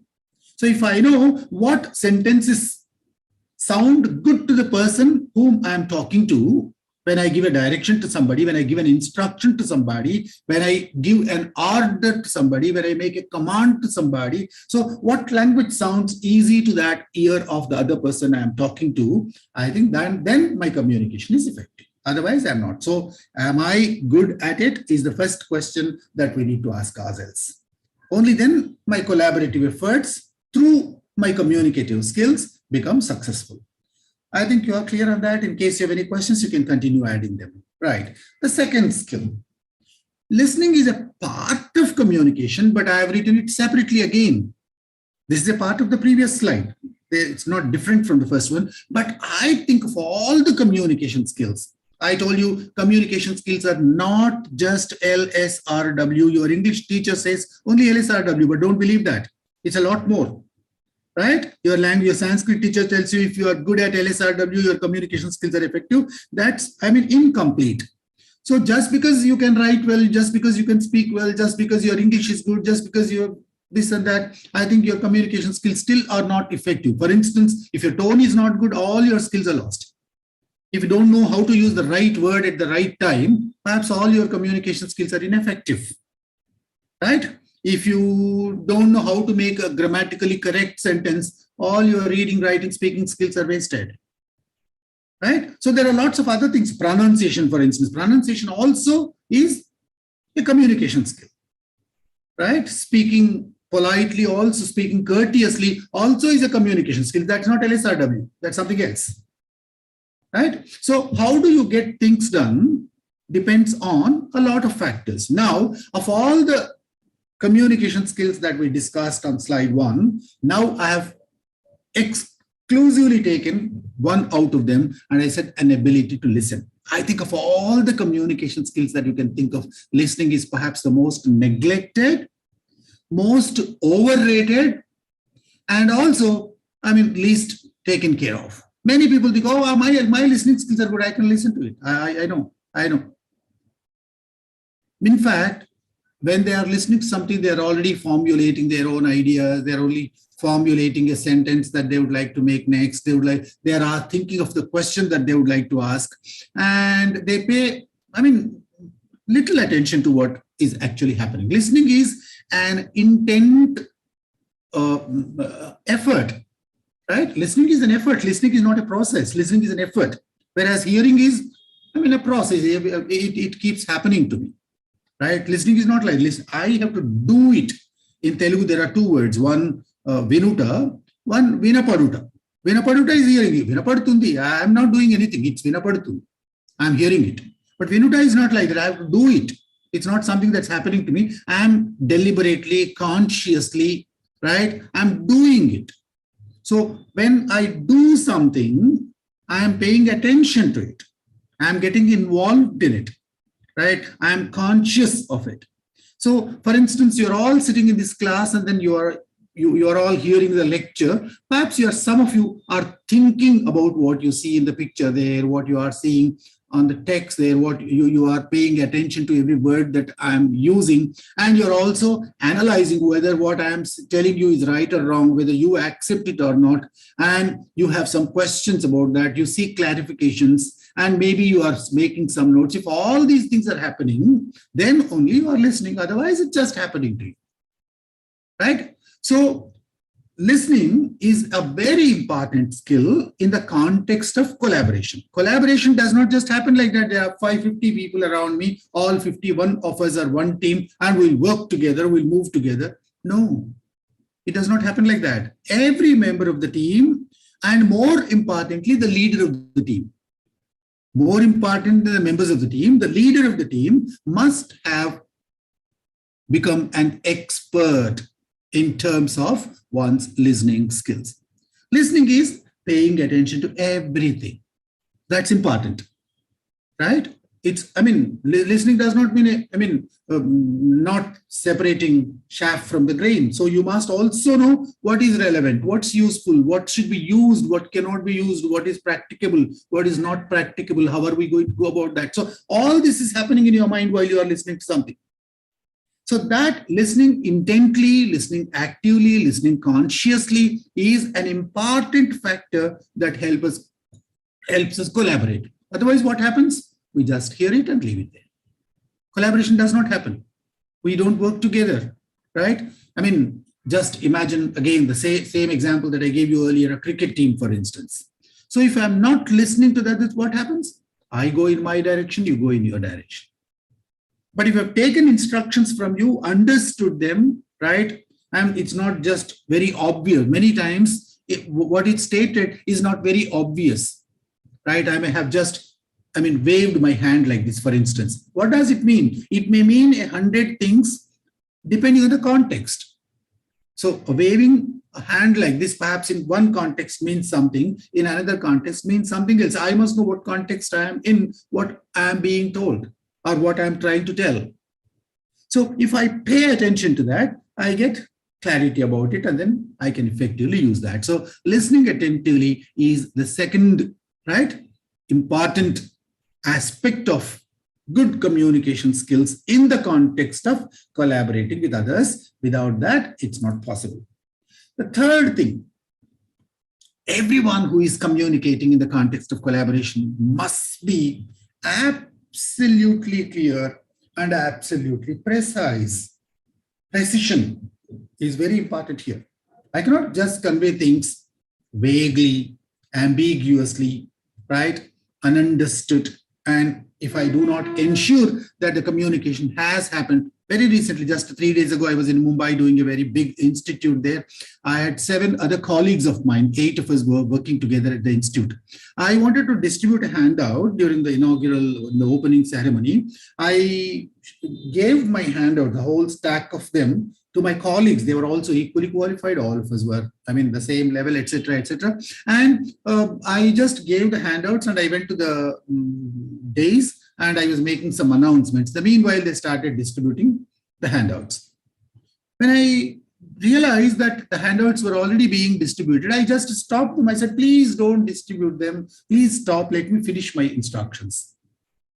And when I asked them later why they started distributing, they said, sir, you did not tell us to distribute. You tell us to do it later. You just gave them. We thought we had to distribute. So one missing instruction completely created chaos there. Because I did not give that proper instruction to them and didn't tell them that they should give it only when I asked them, not immediately. I think the activity was not a very successful, or it could have been much more successful without that. So, every instruction, somebody wrote about instructions earlier. So giving good instructions is possible only when you are absolutely precise. Imagine you bought a new device, a new gadget in the market. Usually new gadgets come with some instructions manual. If the instructions are not precise, not short, not easy to understand, not simple, what happens? You cannot use the device effectively. Right? The instructions typically are written in very simple language, very short sentences, very easy to understand, very systematically organized, right? One after another, sometimes repeated if necessary. Pictures are used to make it easier for us to understand. Without that, what happens? So the instructions are lost and then the activity is not done. Now, I want people to collaborate with me.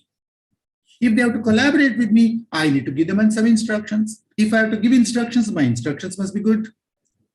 Good instructions are all these. Good instructions are clear. Good instructions are precise. Good instructions are simple. Good instructions are often repeated. Good instructions are structured. Sometimes good instructions are demonstrated. Suppose I want you to do something, and if I show it in my hand, I don't know if there are teachers here. Suppose a teacher holding a class, for instance, wants the students to do something, and is the teacher like in a drill class. So the drill master does something so that the students also do the same thing. So instructions must be clear and precise so that collaboration is successful. Right. The next one, collaboration is getting on with people. So people, members of your team, members of your collaborating team. So how can you get on with people? This is a collaboration skill, but this collaboration skills language. This collaboration skill needs communication. Can you think of some sentences that you can use to get on with people? What kind of sentences? I think Gayatri, you need to unmute yourself. There is noise there. Yeah. Others, anybody else? What language and what communication skills do you need to get on with people? There are 5 people around me. There are 10 people around me. I would like to get on with them, to think alike, or maybe to bring them to my course of thinking, or would like to work together. We would like to go on the same path. We'd like to work hand in hand. We don't want any conflicts. I think somebody... Persuasion skills or convincing skills? What skills are there? Persuasion or convincing skills? Yeah, thank you very much. Correct. So skills that you need to convince others. Can you give an example? Thank you very much for that. That's right. So how do you convince people? What can you think of one sentence that helps you convince others?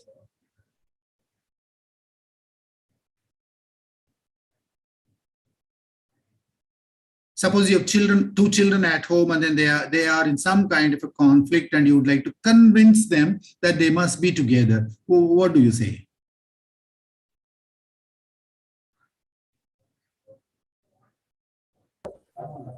If we want to convince anyone, we have to show more patience, sir. Thank you so much. We need patience.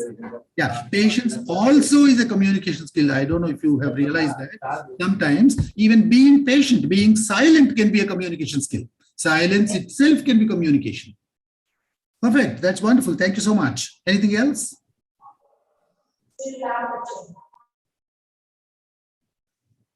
Please say that again. Somebody said something. I could not hear it. So maybe putting ourselves into their shoes and understanding the situation and then tackling. That's called empathy. Yes, being empathetic, being kind to others, understanding others' feelings, right? Putting them in the right perspective, accepting different points of view. I'm coming to that also. Is an ability to get along with people. If you see, there are bound to be diversity in any collaborative team. There are going to be people from different walks of life, different areas of life, and different thought process, different ideologies, etc. So this slide and the next slide tell you that the team leader, particularly the team leader, must have that ability to work in a diverse group. Then only it's possible to get on and get along with people. I think somebody said patience. Patience also is a very, very important skill that is effective in the context of collaboration, and that works wonders. So if you need to communicate with them, it can be the language of persuasion, the language of coaxing, the language of convincing, right? So these are the kinds of structures, these are the kinds of sentences, these are the kinds of linguistic effects that we need to achieve through our communication to ensure collaboration, right? So the next one is respecting diversity. Collaboration is possible only when we respect diversity. Of course, it's an extension of the previous slide, right? So to get along with people, so it's not only your ability to convince them, but also your ability to realize that there is bound to be diversity everywhere. Can you ever find a group of people that are 100% homogeneous? Is that possible? I don't think even robots cannot be completely uniform. So even twins, for instance, have different ideas, different backgrounds, different attitudes. So people born together, people born in the same family also sometimes, or many times rather, express a lot of diversity in their thoughts. Suppose you go to an IIT class and then you teach there, and they're all the cream of young students like you, and then they all have come there after selection process and all that. Do you think an IIT class is still completely uniform and completely homogeneous? I don't think. Even there'll be a lot of diversity, a lot of heterogeneity. Now, in a heterogeneous situation, I must develop the kind of skills that I need to get along with that by respecting that diversity. Right? I'm not just talking about the religious diversity, the linguistic diversity, etc., but I'm talking about the diversity of various other kinds as well. Like, for instance, multiplicity of ideas, multiplicity of thoughts, right? Various viewpoints. So if I'm able to look at it from multiple points of view, like somebody said, if I can put myself in somebody else's shoes, if I can look at it from different points of view, then it becomes easy for me to collaborate. So I need the kind of language that helps me achieve this.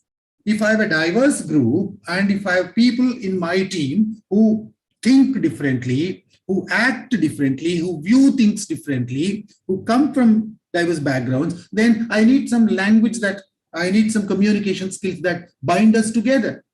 So what is that language? What is that communication skill? I must equip myself with that. Maybe refer to books, refer to websites, refer to, talk to people who already are experienced in this field. But equip yourself with the necessary language tools and the necessary communicative tools that helps you work in a group of diverse kinds of people. Suppose you become an employee of a certain company tomorrow after you leave your university. Immediately, you will find yourself in a situation, maybe the person sitting next to you is completely different from you. He has come from a different linguistic background. He has come from a different educational background. He is a different age group. And somebody has experience, somebody does not have, and then you are working along with them. You are all in a team. And more important than all these things, they think differently, they approach life differently. Somebody is working for money, somebody is working for satisfaction, somebody is working for something else, and you are in that group. Suddenly you find yourself thinking completely different from what you thought was the general standard. So there are 10 people around you and 10 hearts, 10 minds, 10 souls, 10 bodies working completely different. But the project is the same. You're all working on the same project, remember. The common goal of all 11 of you is the same. All of you have to achieve this. There is a target. The company has given you a target. All of you have to achieve that. So there is a route 1, there is a route 2, there is a route 3. If you cannot respect diversity, if you do not realize that all thoughts are worth being considered, I think you are lost. So there is a communicative ability that you need to achieve this. So you have to equip yourself how to accept a different opinion, how to endorse an opinion. So when somebody says something that you also think alike, and then how do you say that? What sentence do you use that? For instance, somebody had said something, you don't want to agree with him, but you don't want to hurt him. Okay, but have you thought of this also? Right? Or do you think this also is possible? Or why should not we think like this? There are sentences like that, no? So do you know how to use those sentences? Right? If you equip yourself with the kind of sentences, the kind of tone, the kind of acceptance, the kind of linguistic tools that are available to you and the communicative tools that are available to you, so you will be able to accept the diversity. Otherwise, you will say, you will have just one common answer for everything. Okay, okay, okay, okay. So there are 10 people sitting in the hall and everything, you just nod your head or say, okay. So language not only is the glue, but it is also some kind of a lubricant, a wonderful lubricant.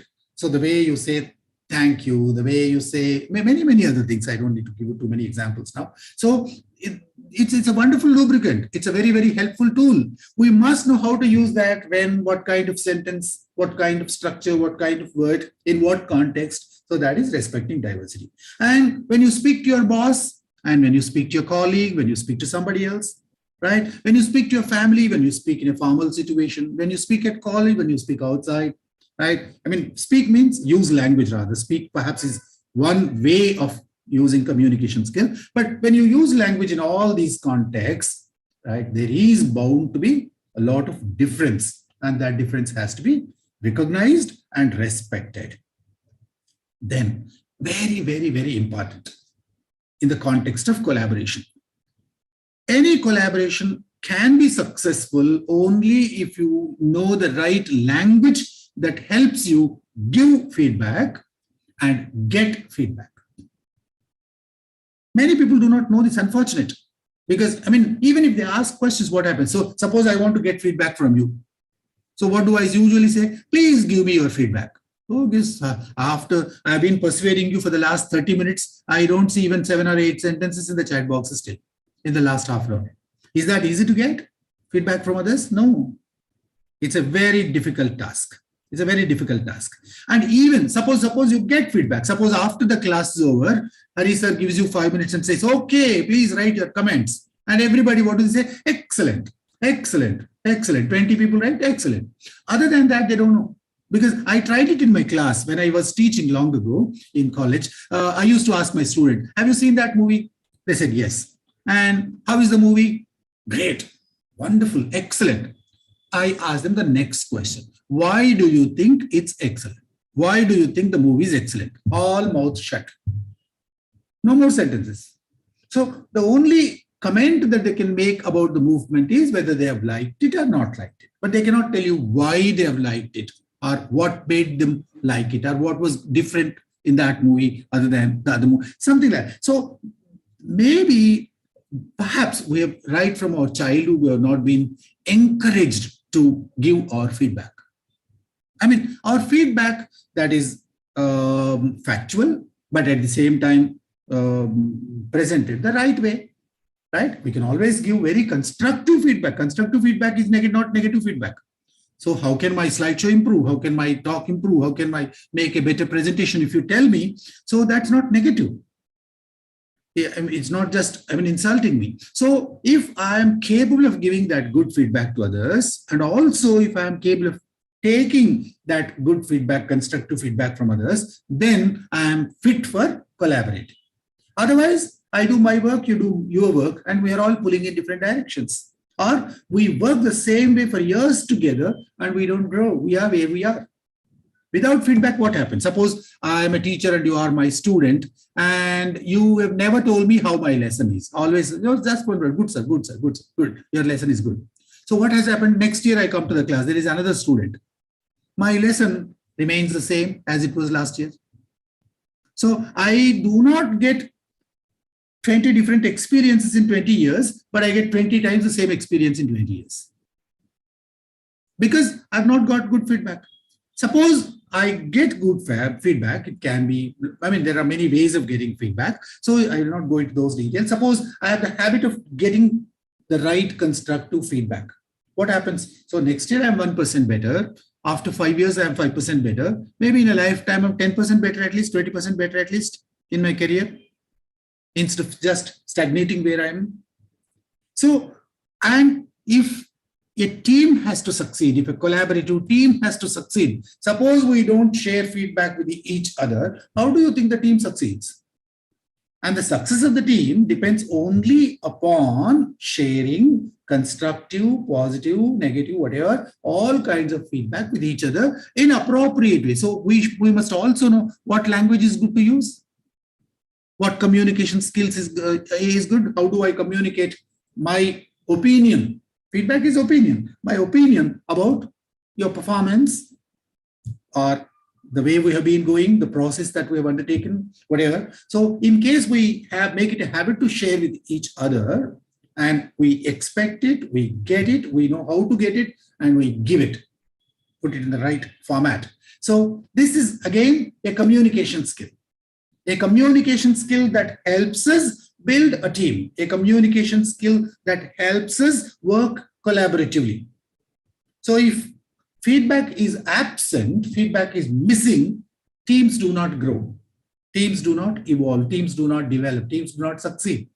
I told you, a collaborative effort must always begin with a common purpose. What is collaboration after all? It's collaboration is people coming together, somebody mobilizing the resources that are available with a common purpose. So then if you are playing a cricket match, of course, you have to make a century for yourself.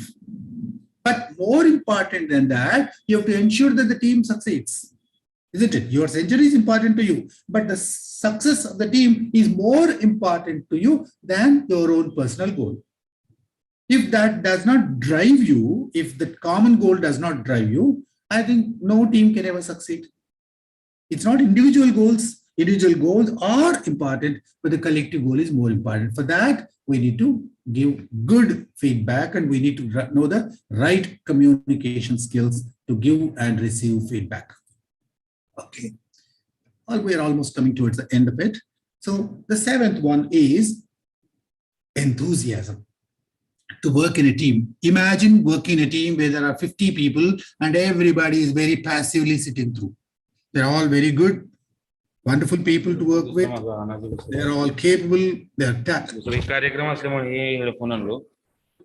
Swati Patil, you have to mute yourself.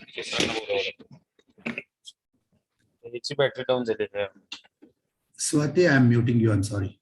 Right. So enthusiasm is another skill right? That's absolutely essential for a team to succeed.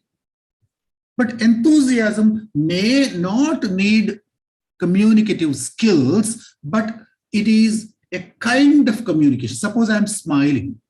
I have a smile on my face, right?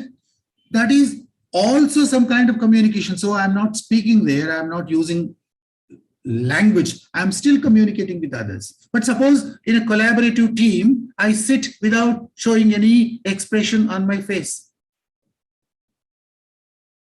completely passively. The team has limited chances of succeeding that way. So enthusiasm, happiness, sharing, celebrating, right? Rewarding each other, smiling at each other, shaking hands with each other, patting each other, all these things make the team succeed. These are all also communication. A pat on the back is communication, right? A smile is communication. And we must know that. That's how collaboration succeeds. That's how collaborative efforts are fruitful. So enthusiasm, using the right tone, use the volume, the right voice, right? The courtesy, politeness, all these things also are part of a communicative ability that leads us towards collaboration and success. Then another point that was mentioned in the title was communication for adaptability. Right? I don't think I need to tell you much, but communication should be appropriate to the occasion, the context in which something is conveyed. Depending on lots of factors, for instance, the age group with which you are dealing, right? The cultural context in which you are communicating with people, right? The seniority of the people you are working with in a professional team when you get your job and then become an employee of a company. So it depends on, I just told you whether you are speaking to the boss or whether you are speaking to a colleague, makes a lot of difference. So adaptability is not only that, not only the context, but also lots of things keep changing every day. Politically, geographically, economically, ecologically, and in many, many, many other ways, lots of things are changing. The policy, the government policy changes often, right? The college policy changes, and the situation in which you find yourself suddenly changes. For instance, after COVID, we had to switch over to the virtual mode. Now we are gradually moving in the direction of the blended mode. Maybe tomorrow what happens, we don't know. So as the context changes, as the situation changes, as the tool that we use changes, as the platform that we use changes, we have to be adaptable to the right kind of communicative abilities. So our communicative skills decide our success, and that's why we need to appropriately choose the right format for communicating and also for succeeding as a team. So that's where I'll stop. And in case of any questions, please ask me. I'll be very happy to answer them for you. And we can have some time for interaction. So Kavya, you can help me in case anybody raises a virtual hand, please unmute them. And also you can post your questions in the chat box so that I can also read them. Yes, sir. Even I'm waiting for the questions in the chat box. So if there is any question, I'll let you know for sure. And sir, Nagaraj sir, that was really a great session, and I completely got attached into it and I completely involved into it. And the way you were tackling with the adaptability and the right situations, why is it important for a person to be that adaptive? And each and everything made me understand so clearly, and I hope the same with the other participants too. And now the floor is all open for the questions and doubts for all the participants. So we'll be waiting for your questions now, whereas our resource person is also ready to clarify all our doubts if we have anything else. So the floor is open for the questions now. May we get any questions? While the participants are writing their questions, I just would like to tell you one or two things. One is that I have kept students in mind when I prepared this presentation for you. And the two that I kept in mind, that all of you are going to occupy some important positions in some big companies tomorrow, and you must be prepared You see, just don't think that because you can speak good English, you'll get a job. This is a wrong notion. I know quite a lot of students who come to me and tell me, sir, my English is good, my knowledge is good, my subject scored a gold medal, but still they've not chosen me. Because it's not your choice, your selection is not based on, your gold medal. Your gold medal does not get you a job at all. Remember this. Right? It is your attitude, your skills, your adaptability, and most importantly, the way you handle situations like this. So in case you know how to respond in situations like this, I think the job is yours. Any job is yours. Because knowledge can be taught. Attitude is difficult to be taught. Your skills can be, you can be trained in the skills that people need. The skills that you have learned at the college perhaps are not enough to get you the job, or even to sustain you in that job, to continue in that job. So, the company will be willing to spend several millions of dollars on training you after you are recruited. But before recruitment, what gets you that ticket in? What gets you that entry? So that entry is, I think that entry ticket is your attitude. And your attitude partly depends on your language, your communication skills. True, sir. That's really inspiring thing to know from you. And our Hari sir always tells that skills, attitude, and the knowledge are like a bunch. They all should come together. If one is missing in that bunch, the other two cannot take the right place. Suffer. As you said, the right attitude is also very much important for a person, though the knowledge is so much inside his brain or stuck inside it, and if he or she doesn't have the right attitude, then what is the point of having so much of knowledge? This is all so much related with the students' life, present youth life. So everyone has to consider all these skills as important things. And these days, the adaptability is becoming less among the students, where that is what the people where they need to improve a lot. And definitely, we have to collaborate each and everything and incorporate in us all the skills we need to incorporate in us. And that's really wonderful session. So thank you so much for the session. Nagaraju sir, it is from my side. I would just like to recall my past in terms of adaptability. When I was young as a teacher, somewhere around 20 years ago, I was offered teaching to kids in a school. Before I undertook this opportunity, I was emerged myself as a teacher by then in a school. When adaptability comes into picture, I need to recall one of the situations. I was quite impatient. I was not that seasoned personality. And of course, I was just coming out of my university after my master's. Since I had to do a job, I could get into a school, and then took the opportunity. Went into a class of, I will remember, class 1 or 2. I was asked to teach them a poem. So it's not that easy for a university graduate to directly gone into a school of little children without training.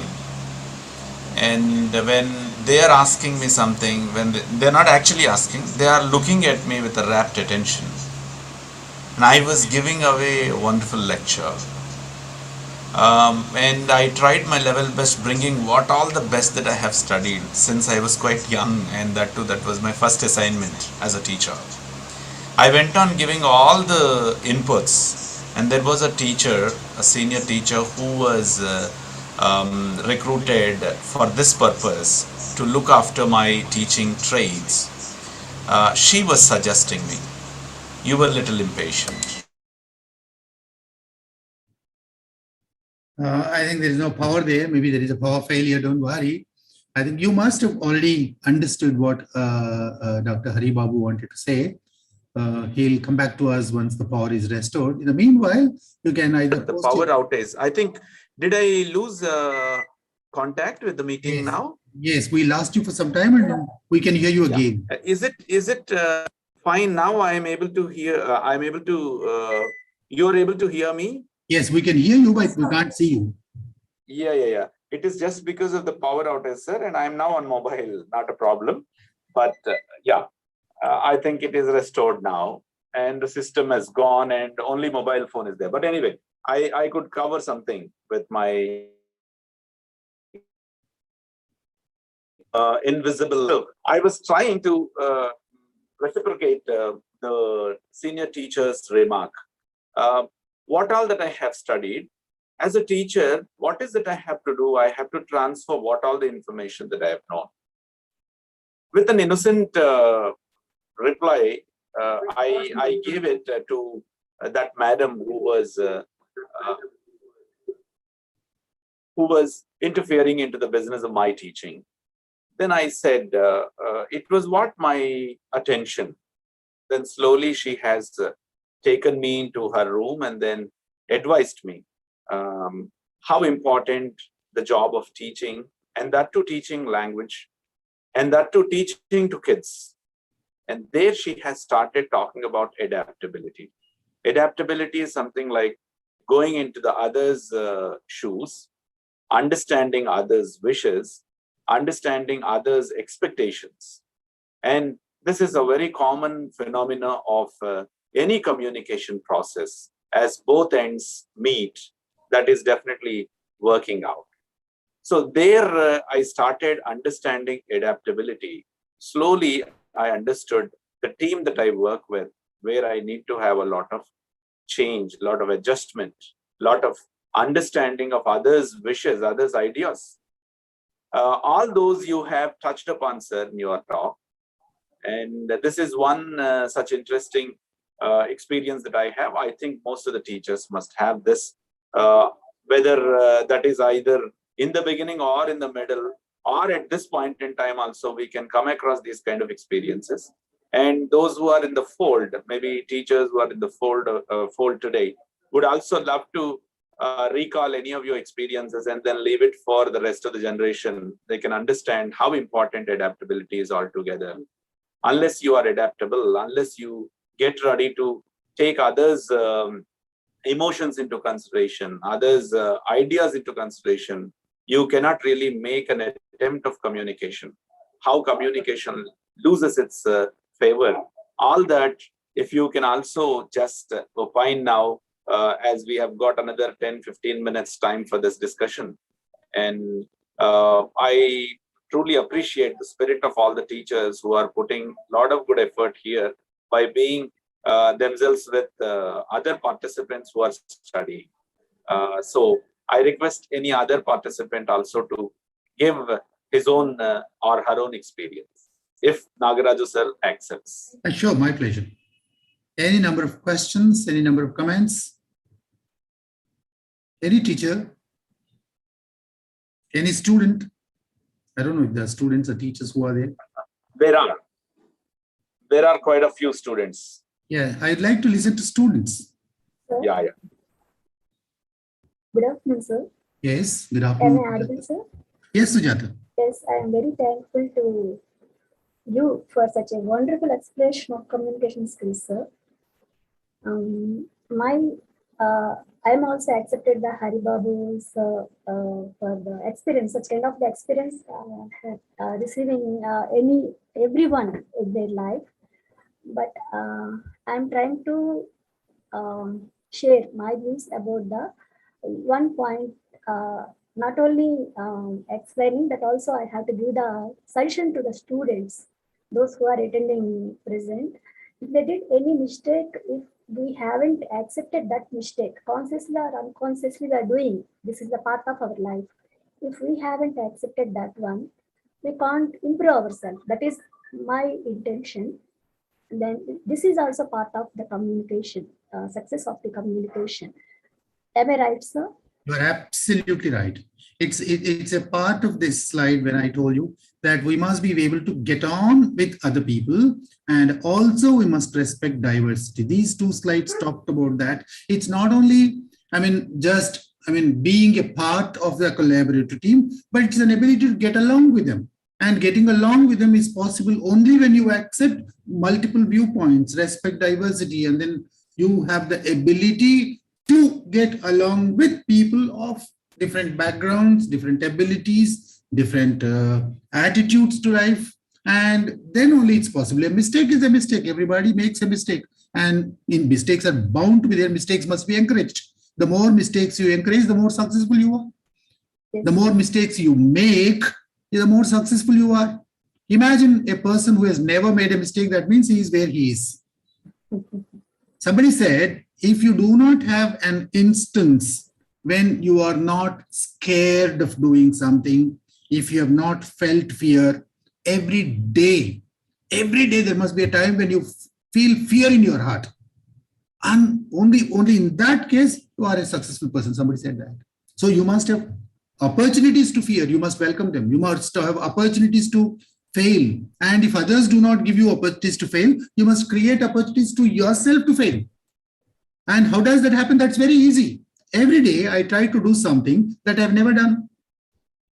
See, all of us as teachers, I think Dr. Sujata Rani is a teacher. The title doctor suggests that. So if you are a teacher somewhere, you have switched over to the virtual system. You have switched over to Zoom meetings. That itself was a challenge. How was the first day? Do you recall? Can you recall that? Were you successful? How many times did you fail the first day? How many times? How much effort did it take you to switch over to the Zoom meetings, Zoom classes? It was not easy. So we had to adapt ourselves to that. And adaptation is a process of failing and succeeding. Right?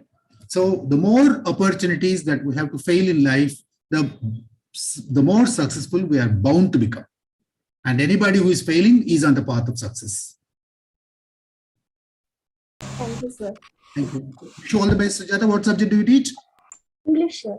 Oh, wow. Where do you teach? Rajiv Gandhi University of Knowledge Technologies in Kadapa. Great. Kadapa. Great. So I'm sure you will succeed. The very fact that you come forward to ask this question is proof that you are on the path to success. Thank you, sir. Thank you. Being silent is one of the most ineffective ways of succeeding. Great listening to Sujata ma'am. We were just getting your chats only all these couple of days. I know that you were busy in taking up classes, but you have taken chance to interact with Nagaraju sir. Thank you very much for that.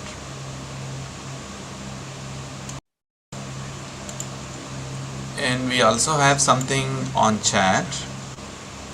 They're all, some comments of appreciation. Yeah, a lot of appreciations. You can see one or two of them there. And then, that's okay. Thank you very much for those words of appreciation. But I would like to have some comments and also some questions. We have 3 or 4 minutes left. Maybe it can even be your personal experience with any of these ideas that I suggested to you to work in a collaborative team. Maybe you can tell us in the next 4 minutes if you ever worked on a team and what are your experiences, what communication succeeded, what communication failed, what sentences offended others, what sentences persuaded others to work with you, how did you manage to work in a team, did your communication skills come in handy? How many times one word that we use wrongly hurts people? I think everyone has experiences like that. So if we become conscious of that, every time we hurt somebody, we make a mental note. Oh, this is the word that offended somebody in this context. Maybe I have to use this word differently, or I have to use a different word, or I have to use the same word in a different tone. So if I continuously, analyze that and then become conscious of that, my communication is improving. It's not just literary structure, language structure, it's not grammar. Grammar alone does not help. As just because the sentence is accurate grammatically, it is not good communication. So most successful people are not those who speak grammatically accurately. No, absolutely no. You can take it from me. Just because you speak good grammar, good English, good language, accurate sentences, I don't think that just assures you success. There is a lot more.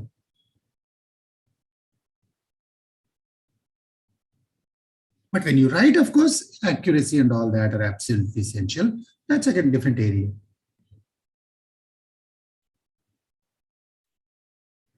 Okay, if there are no questions, perhaps over to Kavya and Lendi for the closing.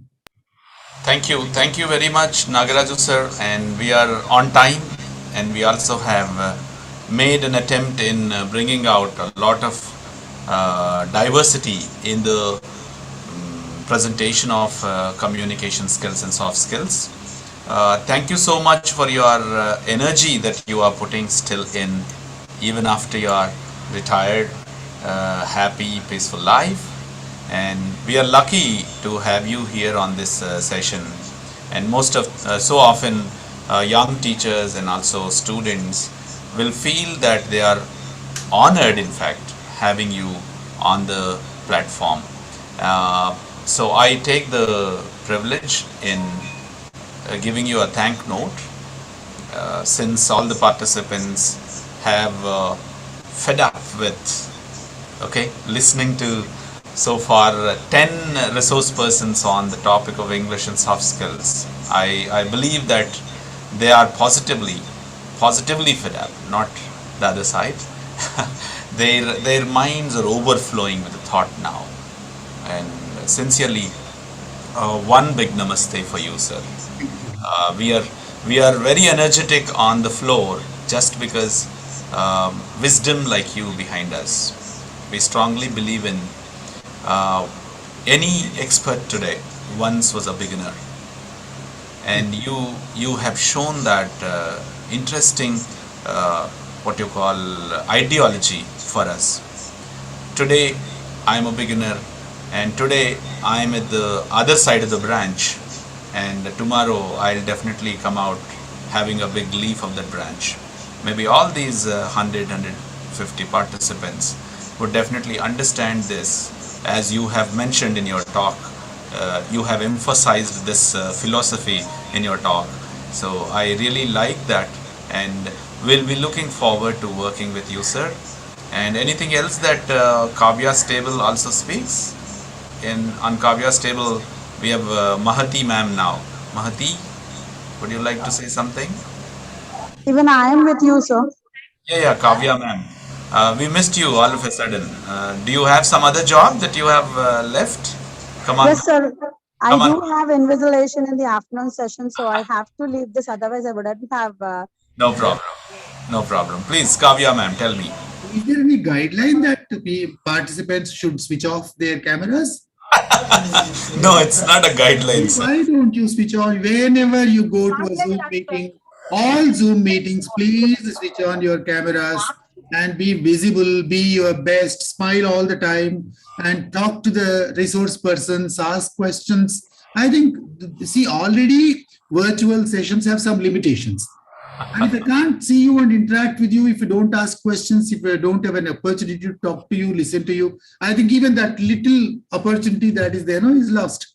So can I at least have a group photograph with all of us having their cameras on? That's great. That's great. That's great. I request people to... Everyone, please switch on your cameras. We'll have a quick photograph. Otherwise, we'll miss you. We'll not see you in the group photograph. We are going to publish it in the college magazine. I'll try with my camera. Please do that. I think I can still see only 6 or 7. And I am on camera. I hope you can also see. Yeah, you're on. Sujata ma'am is there. Smita, Dr. Smita, I'm very happy to see you. Kaila, I'm also happy to see people setting their hair and then Chaudhary, sir. washing their face and adjusting their clothes, and that's good. So you will look happy, and then much better when you have your camera on. I'm taking it, sir. That's fantastic. And we have Swati Patil also there in the list. And thank you so much. If Nagaraju sir permits, we'll have sumptuous lunch, sir. Yeah, this always happens in the online platform. If the power is cut, then the connection is cut with the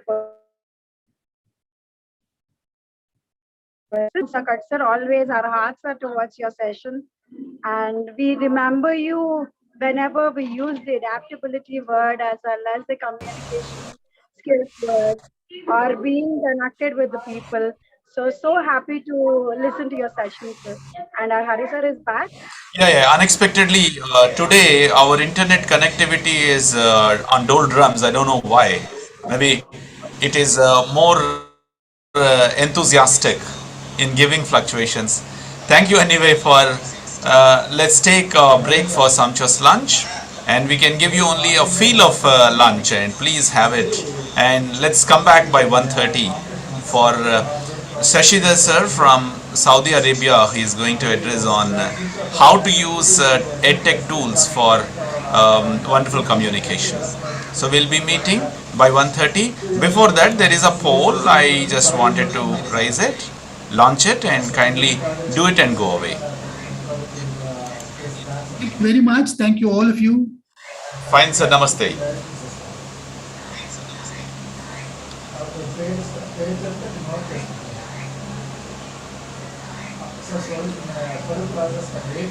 After the poll that you attended, you can happily leave out of the meeting.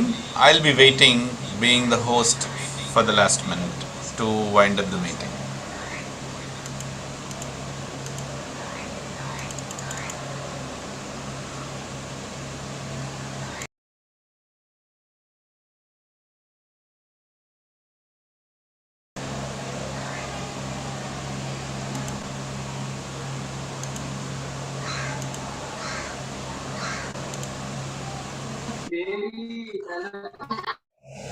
We are meeting by 1:30 again. 1:30 again, sir? Post 1:30 we have a session, and after that we also have valedictory session that begins by 3. Of course, we have a valedictory address. Haribabu sir. Yes. Ishrao, please tell me. Sir, now I receive an attendance poll, sir, but it is hide, sir. I didn't submit it. It is not at hidden. Still, it is continuing. Oh, poll ended. I'm so sorry. I can reinitiate now. All right, no problem. Okay, sir. Thank you, sir.